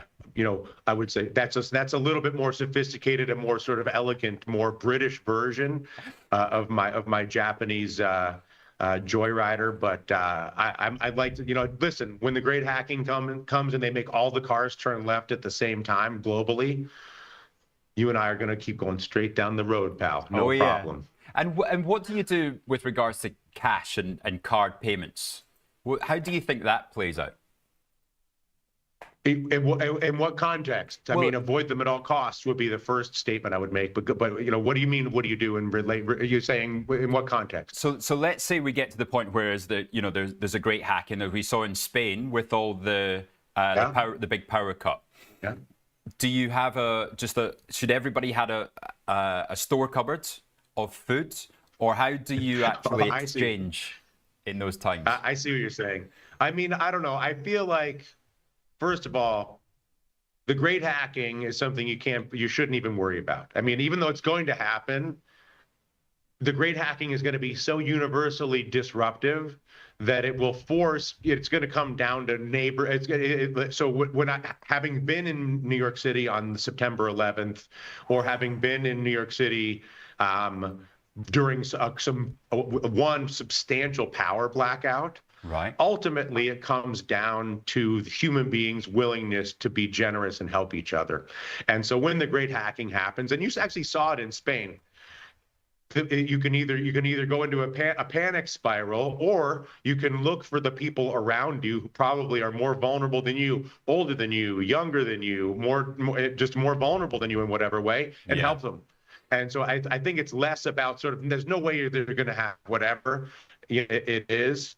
But to the degree to which, listen, if you want to be prepared for the great hacking, I suppose it's always good. The biggest thing would be to keep some paper cash would be the number one thing stashed in the back of your closet or something. Dylan, do you mind if I ask, were you in the newsrooms on September 11th? I was the anchor for Bloomberg as it happened. No. We're actually working on a book now where I'm one of the subjects. That's a different story for a different day, but that was a seminal moment in my life. Not only because I was sort of tasked with narrating it as it happened, not that I even knew what was happening, but because Bloomberg obviously is intimately involved with the financial industry. Of course. I had dozens of friends and sources who perished before my eyes as I was we were instant messaging, and then we weren't instant messaging. But the point is not the terrible stories, which are no shortage of, but it's rather the way that the city reacted to that was incredibly affectionate and supportive and inclusive and opening, and for all the legends of New York aggressiveness or New York culture, it really became one of the warmest and most supportive places I've ever been in my life. And so I think that anything that's sort of a 10 standard deviation event is always going to be met with the best of human nature, and that I think is the best insurance policy in the world.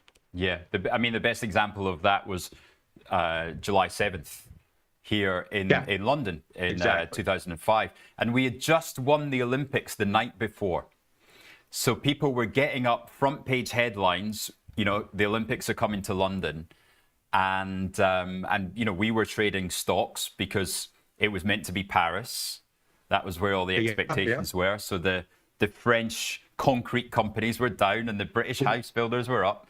And then, suddenly we started getting the reports through on the trading floor. But think about how everybody reacts. I remember that very much as well. I had many friends and colleagues in London that were involved with that and sort of exposed to that. But again, think about the positivity that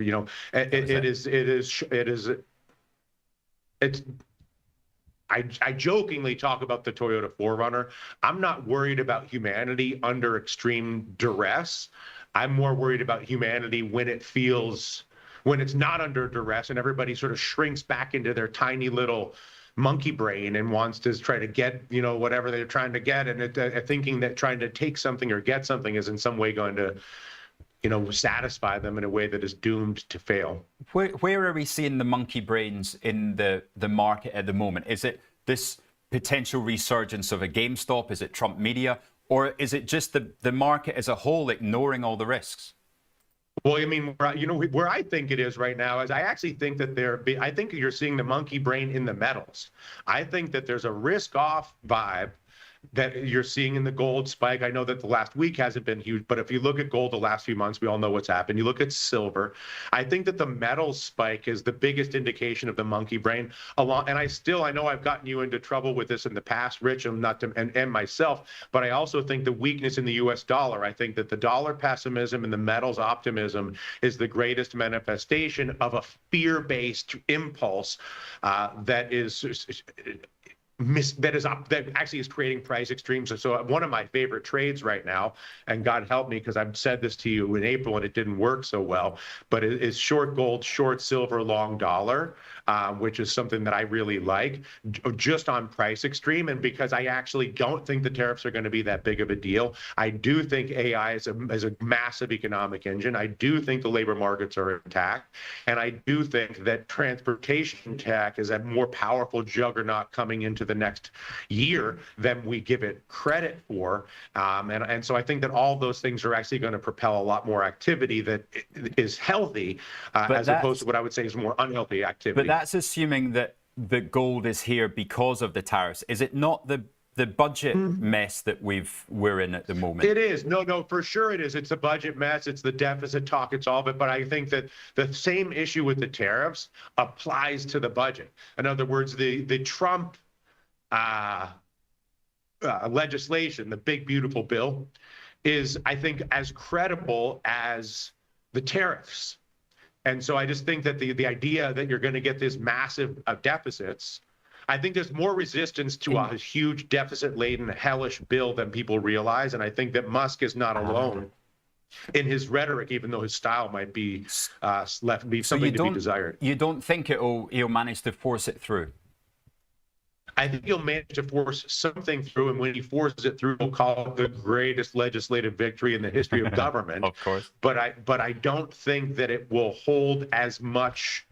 I don't know that I think that the Republic, I believe there's someone that there's enough people in the Republican Party who are smart enough to know that rolling out a Trump-laden super deficit is not the path to pull. They know that they are screwed in the election in 2026 as things stand right now. Right. And the only way that they're going to have a chance not to be screwed is to return to some of their traditional conservatism, small c. Right. The entire point of the conservative world and the Republican Party is to behave in a more conservative manner. Yeah. And there's nothing that is more conservative than fiscal conservatism. And the absence of that in this bill, I think, is a major issue. And like I said, I don't think Musk is the only one who feels that way. And so I think this bill will, at the Senate, I think will give them a decent amount of pushback. And Trump himself has said many times, I'd like to come out with big numbers, giant numbers for big things, whatever it is, and then I negotiate back. I mean, he's whatever you want to say about him, he's very good at that type of a thing. So I think this is to stake a position such that when they walk it back, it'll get passed. I wonder if. So what's the market consequence of that then? Because at the moment it's just another helicopter over our heads throwing out money. Yeah, but I think that the metals come in, and I think the market, like, look at this. There's a reason the U.S. stock market is as strong as it is, and it's because the U.S. stock market does not believe that there are policy risks from the Trump administration. It believes that it is entirely performative, and that the bond market. You and I had this. You and I did this conversation mid-April. I remember we were like, oh, what about the bond? And I think it was literally the next, like within 10 hours of our conversation, the bond market went cuckoo bananas. Yeah. And everybody walked it all back. And I don't believe, Scott, I think that's why Scott Bessent, because you have two really big Wall Street voices in the policy rooms in Washington with Lutnick and Bessent, and both of them, whatever they may want or think, know that the bond market is the ultimate arbiter of what can be permitted. So there's just a mismatch there, though, isn't it? Because the 30-year wouldn't be at 4.97. I know. 4.92. I know. So what's the right level? There must be a trade there. I think there is. I think the bond is the best thing you could buy in this whole mess. Okay. I think rates will come back. I think the bond will come back up, and I would be and short gold and silver, and long the dollar. I mean, that's a sort of pro America and Trump. That Trump is all mostly bark and not much bite. Well, it's certainly proved right so far. I got the feeling he thought this was done. It was a done deal. And that's why he is so frustrated at Elon, because without Elon, would the bill have gone through? More likely, yes. I mean, I can't see it you can't run a parallel reality, but for sure, Elon's intervention reduced the probability this bill will go through and gives cover to Republicans. So the thing is, there's no shortage of Republicans who would like to resist this agenda. Yeah. But they're terrified of the forces that would mount against them if they step out of line. And I believe Musk's behavior creates coverage for more Republicans to drag their feet or negotiate in a more challenging way. So has he really just launched his political career then? Is this a genius movement for him to say, right, you're going to side with Trump, who's here for the next 3.5 years, or you're going to be with me, who's going to be here for 40, which I think was a little bit optimistic, the 40 year. That's like saying that you'll be here in 50 years, Dylan. Yeah, I mean, yes, especially if you're a 45-year-old politician who's relatively early in his or her career, and you know that this is sort of, that it's sort of like you just want to kind of wait it out, let this blow over, do the best you can, keep your job, and the degree to which Musk or Musk-related organizations create coverage for you, that gives you more flexibility to take more action. So, and again, it's always a bad idea to bet the stock market over the bond market. Yeah. But my inclination right now is to do just that. Okay, fantastic. Right, well, that's really interesting. We're seeing, Dylan, have you ever been around a rebel uprising before? Yes. Yeah. Oh, yeah. Do tell. No, I actually had the closest I've ever been to a rebel uprising was I lived about a block and a half away from where Occupy Wall Street started in Lower Manhattan. Yeah. And so I was exposed to the first 40 days of that, which was nothing like what's happening in Los Angeles right now. And none of these things are really rebel uprisings, obviously. I mean, in the world of the Middle East and in the world of true rebel uprising, this is child's play. Oh. But it is socially, there's a lot of kinetic energy when you have a lot of people frustrated. Speaking of the monkey brain, you have a lot of frustrated people. Yeah. You get some impulsive and some bad decision making always. Oh, I'm not talking about that. I'm talking about what's going on in our chat at the moment. There is a breakaway Discord group. Can you believe it? What? Well, yeah, there is. So Monkey Man came out with a fantastic trade idea that I completely missed. And had he been able to talk about it to the rest of the group on the chat, then there's a chance that some of them would have been on the trade as well.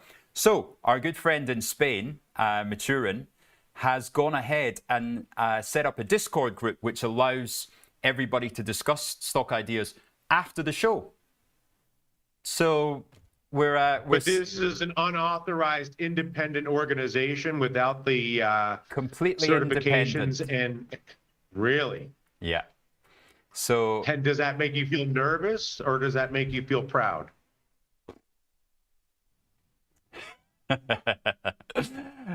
I am very pleased for our viewers, for the community. Somewhat of a diplomatic answer.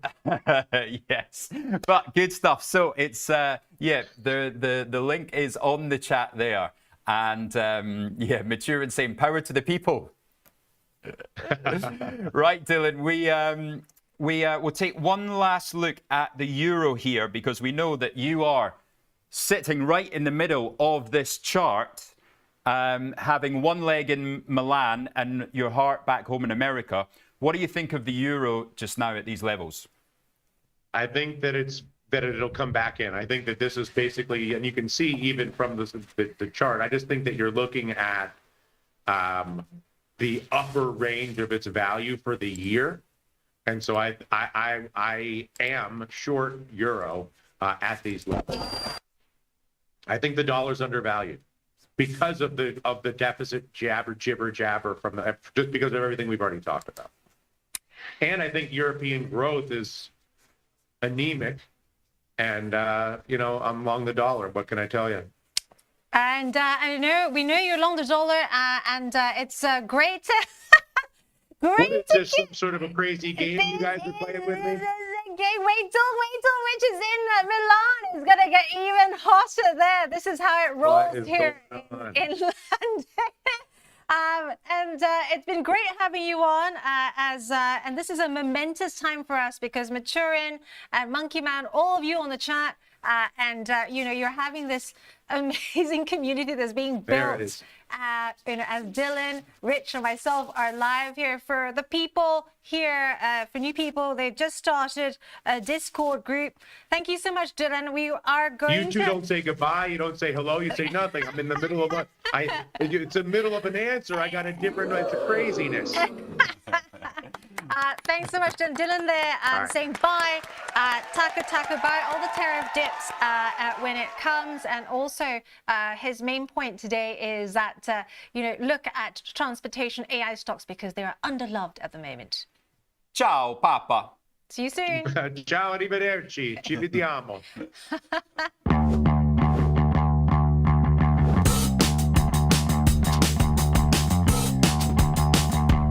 Bring me the next shiny new thing. Bring me the next shiny new thing. Bring me the next shiny new thing. Bring me the next.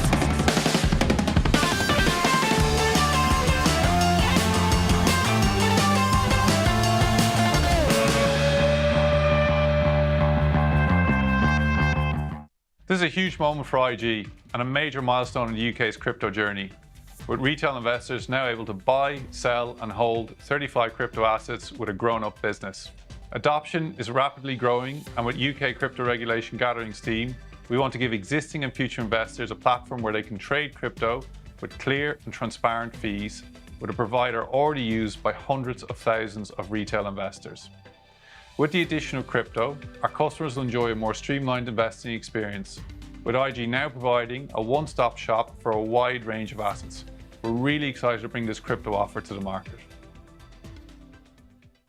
If you're looking for flexible ways to trade financial markets, whether you're experienced or new to trading, you've come to the right place.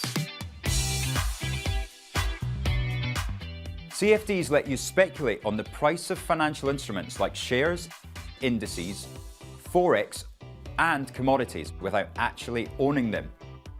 You can benefit from both rising and falling prices across 17,000 markets, letting you find the perfect opportunity. So if you think the market's going up, you buy. If you think it's going to go down, you sell. When trading CFDs, you're trading on leverage. Now, leverage lets you trade bigger positions with less money up front. So this increases your profits on your trades, but also remember your losses are also amplified. So be sure to manage your risk. With us, you're not alone. You're part of a wide community of traders that you can learn from. We've got the experts, the tools, and extensive educational resources to help you on your journey. If you're not quite ready to trade CFDs with real money, you can always give it a go on a demo account. Open an account today, join the conversation, and be inspired to make moves.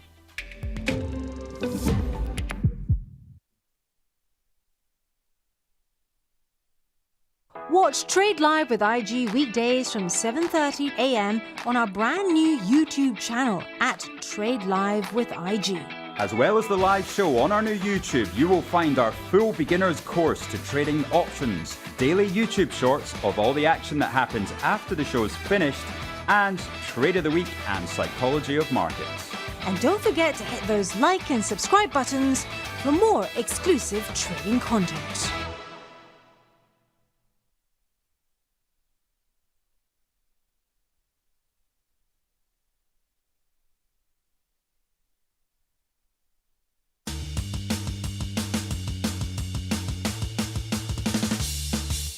Hello everyone, welcome back to Trade Live with IG. I'm Aaron Bright, joined by Martin Harris.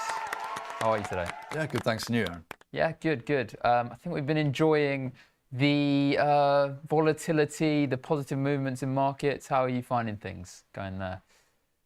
So I think we've there's significant amounts of volatility that we've experienced this year. If you consider where we were this time in April, where the world was almost ending for portfolios, things are looking much rosier.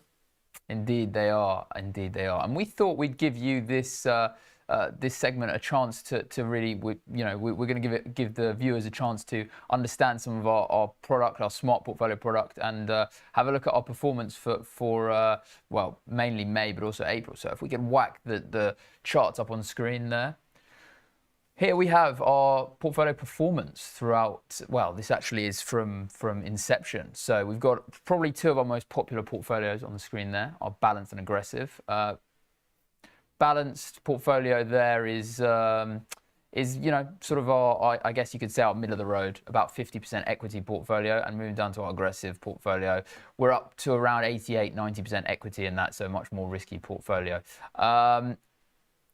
Talking about the performance there, we can see, obviously we had that little bit of sell-off in April that we alluded to. You can kind of see it in both areas, sort of towards the end of the chart there. You can kind of see a bigger drawdown in both the aggressive, the aggressive and its index, which is the ARC equity risk index, and we can see that we staged a little bit of recovery. Yeah, so Aaron, I think looking back at April, what is the max drawdown that we saw in the balanced and in that aggressive portfolio? So balanced, it was around 6% at its peak. You don't actually see this on the chart because we recovered quite a lot of it. So we recovered the actual performance by the end of the month was negative 0.5 for balanced. Aggressive, we were down around about 9.5%.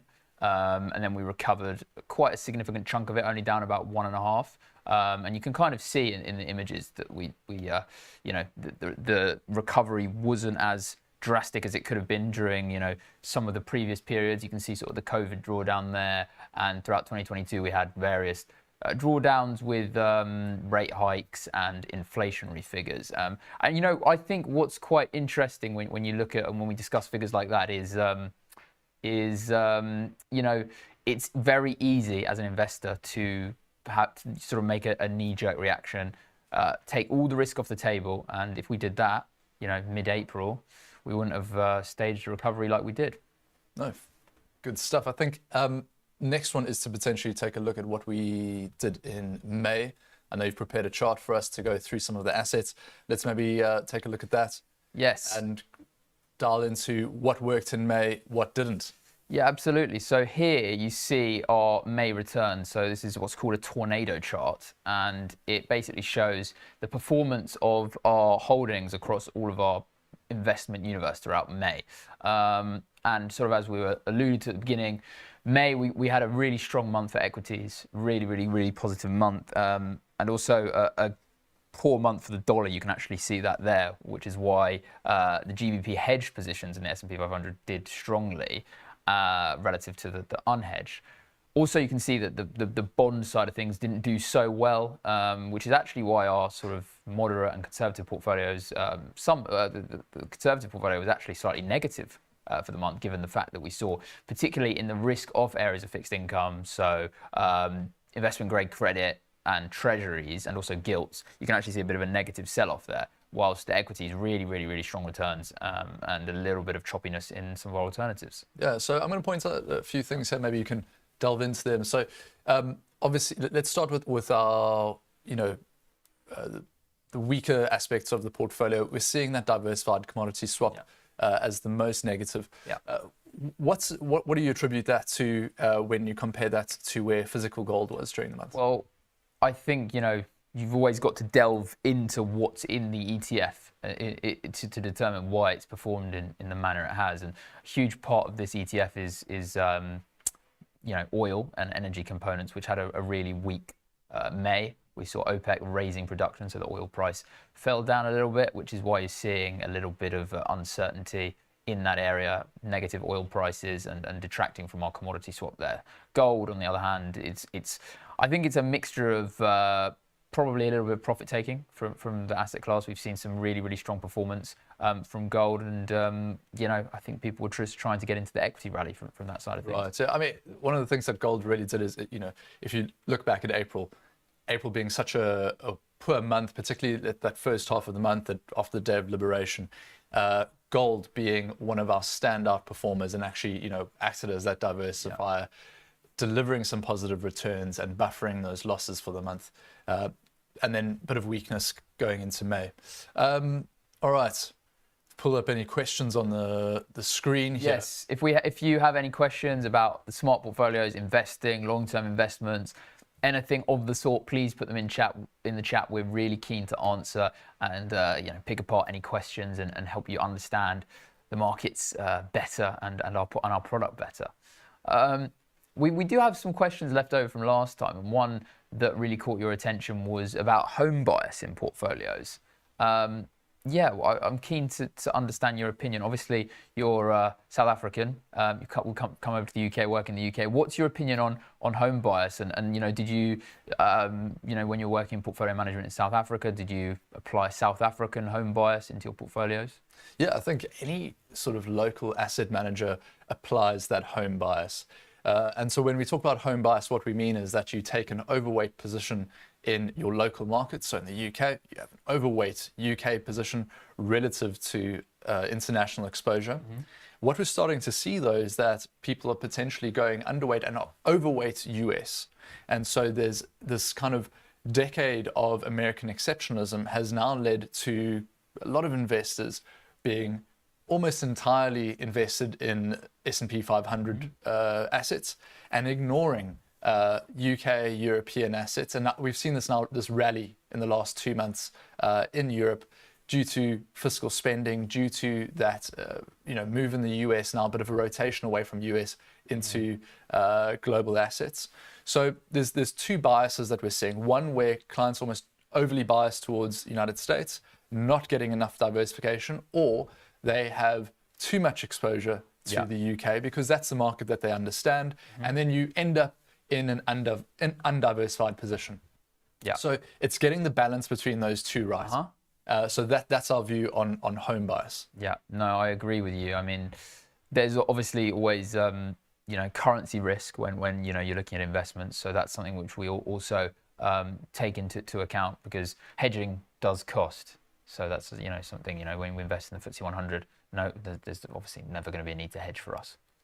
Yeah, absolutely. I think one of the things that we've seen this year is that our hedges in international assets, so spoke about it briefly earlier, that S&P 500 hedged in sterling has meant that sterling strength, or rather dollar weakness that we've seen this year has really benefited our position. So just to add to that, what's really interesting, and I remember when I first came into investing, you think, well, surely it must be hedged if it's trading in sterling as an ETF, but not necessarily the underlying assets, still in dollars. So that's why you have to buy the hedged version if you want it to be, if you want to, ensure that you don't have currency risk. Yeah, exactly. So if you go and you buy your S&P 500 ETF on the London Stock Exchange, you're still getting that currency exposure. And so if the dollar were to appreciate, you get some. Because it can be quite confusing because you see it and you're like, well, it's in pounds or pence I'm trading in, and then you're thinking, well, why isn't it performing the same as a hedge position? Well, because the underlying exposure is still in USD. Exactly. So you're getting that currency exposure on at the same time. So when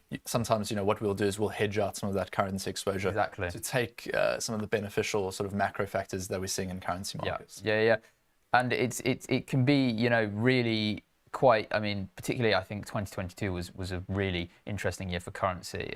The mini budget saw the pound sterling sell off really dramatically, and that's when people often forget about the currency driver and investment returns. And when there are big movements, if you're taking a view that currencies don't mean revert to their sort of usual values, you can be really punished by the by the currency movements. So yeah, really interesting area to look at in terms of your investment portfolio. I've got 2 questions here for you. So these are again left over from what we weren't able to answer last time we were on air. We've shown a lot of our aggressive portfolio. We've shown the balanced portfolio, but we've also discussed the conservative portfolio. So there's 2 elements to this question: is when you construct a portfolio and you construct an aggressive portfolio versus a conservative portfolio, how do you go about that? How do you position yourself? Well, you always look at you have to have some kind of idea of what assets do over long periods and their valuations, and that's kind of the core building block to investment management. There's something called an optimizer or mean variance optimization, where you understand what an asset will do over, say, a 5, 10, 20-year period. You look at how expensive it is in the sort of short to medium term, its prospective returns based on those factors, and then that's how you sort of go about building a portfolio. So if you look at an aggressive portfolio, you will invest in things which have a high degree of potential return. So equities, particularly emerging market equities. When you're looking at something like a balanced portfolio, you will have less exposure to those things, because obviously with investments and with asset class returns, there's a trade-off between risk and reward. You have to take more risk if you want more reward. So you can't have your cake and eat it in investment management. Great. So I think then, and the next part of that question is, what we'll see is a lot of younger investors, particularly coming in, avoiding multi-asset portfolios, going straight for, S&P 500 trackers or maybe a NASDAQ tracker, and that's their entire investment portfolio. How does that risk profile change over time? How should investors potentially be positioning themselves going from these really highly aggressive portfolios through to a conservative portfolio? Well, there isn't one defined set of risk for an individual or for a group of individuals. It's quite unique to your own unique circumstances, your capacity for loss, and your time horizon. But typically what you'll see younger people have the ability to take more risk, which is what you were alluding to. So, let's take a 25 or 30-year-old who's not going to need their money invested. They're not going to need to draw down from that portfolio for, let's say 20, 30 years. Then they can take the risk on potentially. If they're comfortable with the volatility, they've got a high, their ability to lose money is greater than someone who's drawing down from a portfolio.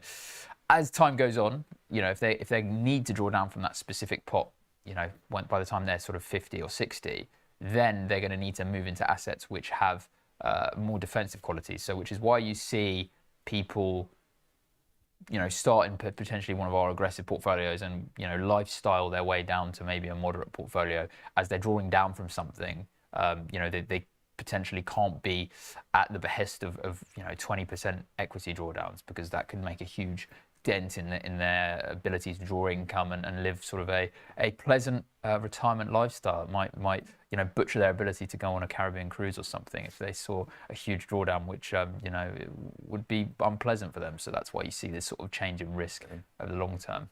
So I think then the last question that we didn't get through to was ultimately the question is, what is portfolio drift? Yeah. So something that you can maybe just discuss. Clients or an investor coming in builds their own portfolio or is trying to mimic something that we would build, and they set their asset allocation. How should they be looking at rebalancing, and what is portfolio drift? So portfolio drift is essentially when you have let's say you have a static allocation. Let's say you have 50% in equities and 50% in bonds. I'll keep it very simple. Let's say the equity portion does really well, bonds sell off. You might now be at 55% equities, 45% bonds. I'm glad I can do the mental maths there. Which, you might not be comfortable with. You might have only said, well, I only want the equity portion of my portfolio to go up to 51 or 52%. You're now in a portfolio which is not suitable for you. It's too high a risk. So what you have to do to get back in line is sell a bit of your equities and use that to purchase some of the bonds. So in a smart portfolio, that's our job. We do that for you when we do the portfolio rebalancing. If you buy a portfolio of ETFs that you just decide to build yourself, which is an absolutely fine way of managing your portfolio, it comes with that administrative burden of making sure your asset allocation is sound for you every 3, 6 months, a year, however often you do it. I think we have a couple of interesting questions that might be worth answering. One which caught my eye is, does your aggressive portfolio include dollar Bitcoin? So I assume that means a sort of a Bitcoin ETF. And the answer to that is no. There's very strict rules on Bitcoin for retail clients, and at the moment we don't have any plans to add cryptocurrency. It's an unregulated asset class into our portfolios. Yeah, so I mean, it's one of the things that it comes up quite a lot is that there are no UCITS ETFs for Bitcoins. Yeah. There's obviously a very popular Bitcoin ETF in the United States, which is only available to a professional investor. So retail investors in the UK just don't have access to a publicly traded Bitcoin ETF at the moment. So still waiting on that. Yeah, yeah. IG has, something that we obviously can't offer to clients through our smart portfolios.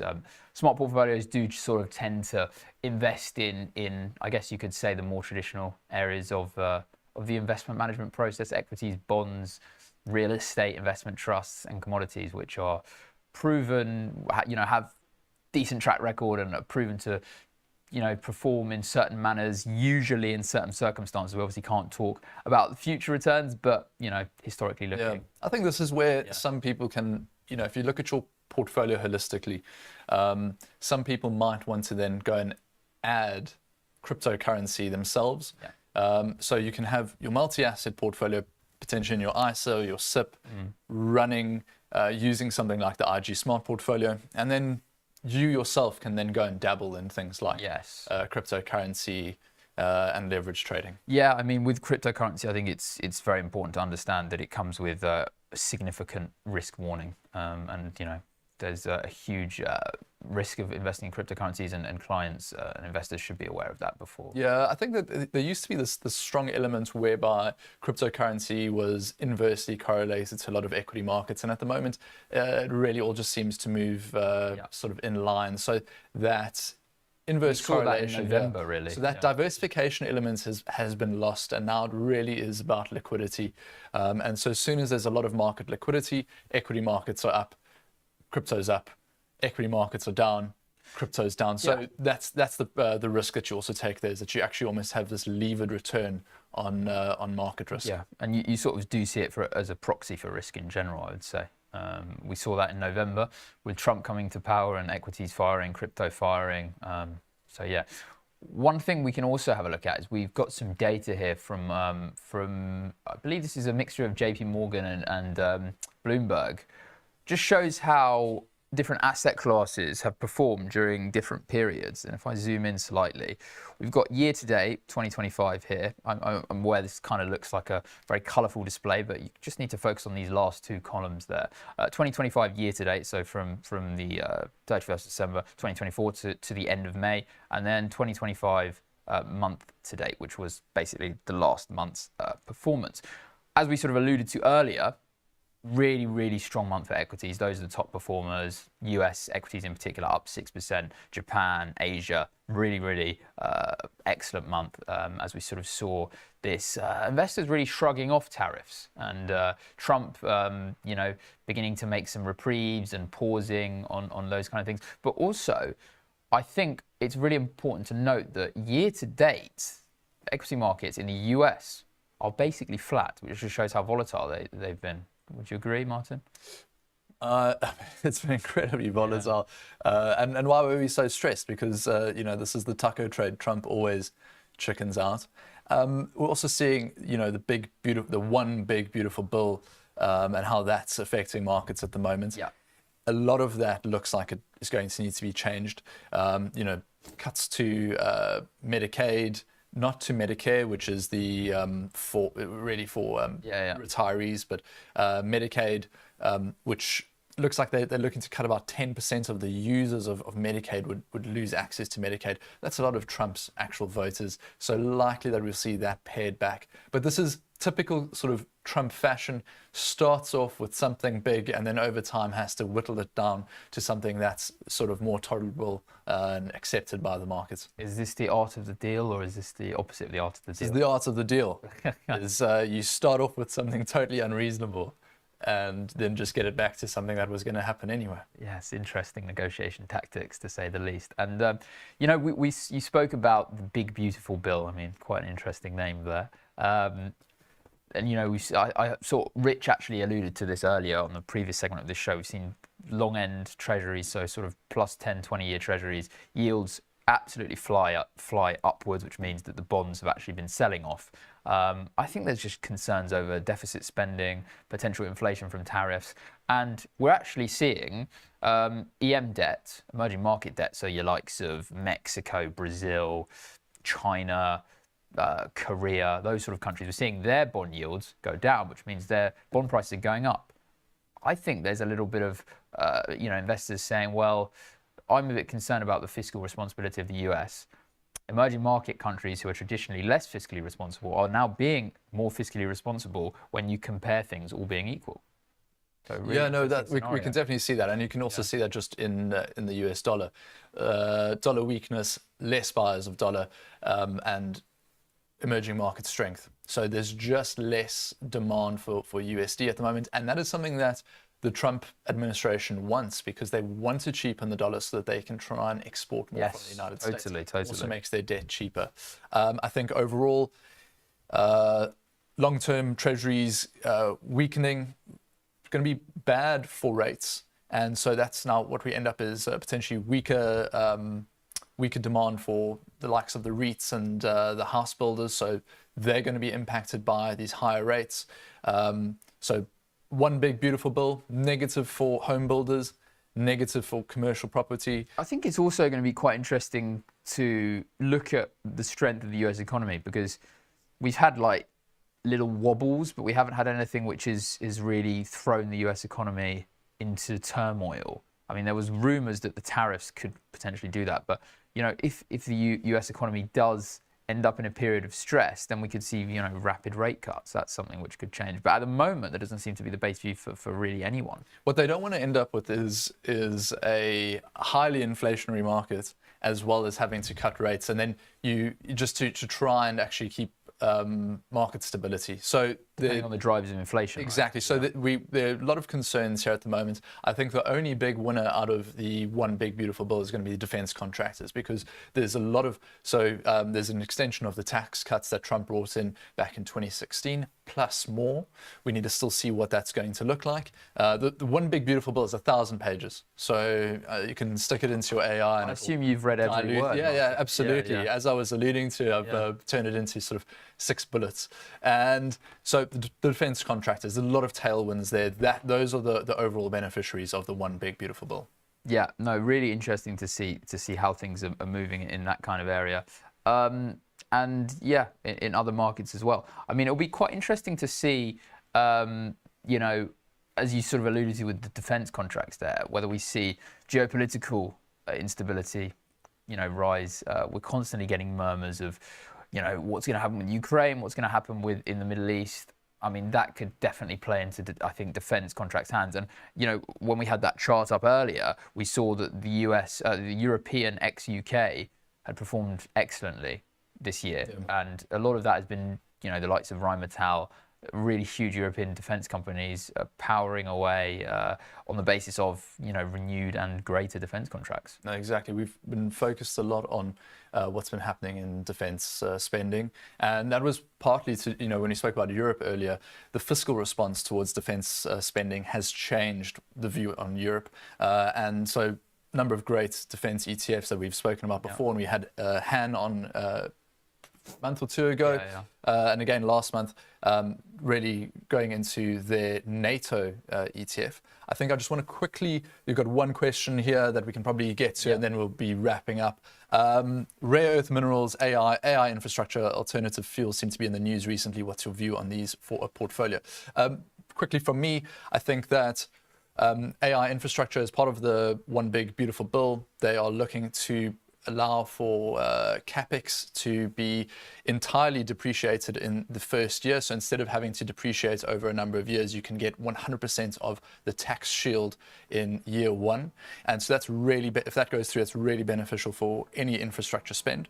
Totally agree. The negative, though, is that renewable energy is not a strong suit at the moment. So they've got an elimination or basically a phasing out of some very key IRA, the Inflation Reduction Act, energy tax provisions. So they're swapping out energy tax provisions for tax provisions in what will really be beneficial towards AI infrastructure. And I'll just add on AI, I mean, it's the buzzword. It's been the buzzword for probably coming up to 2 years, maybe more.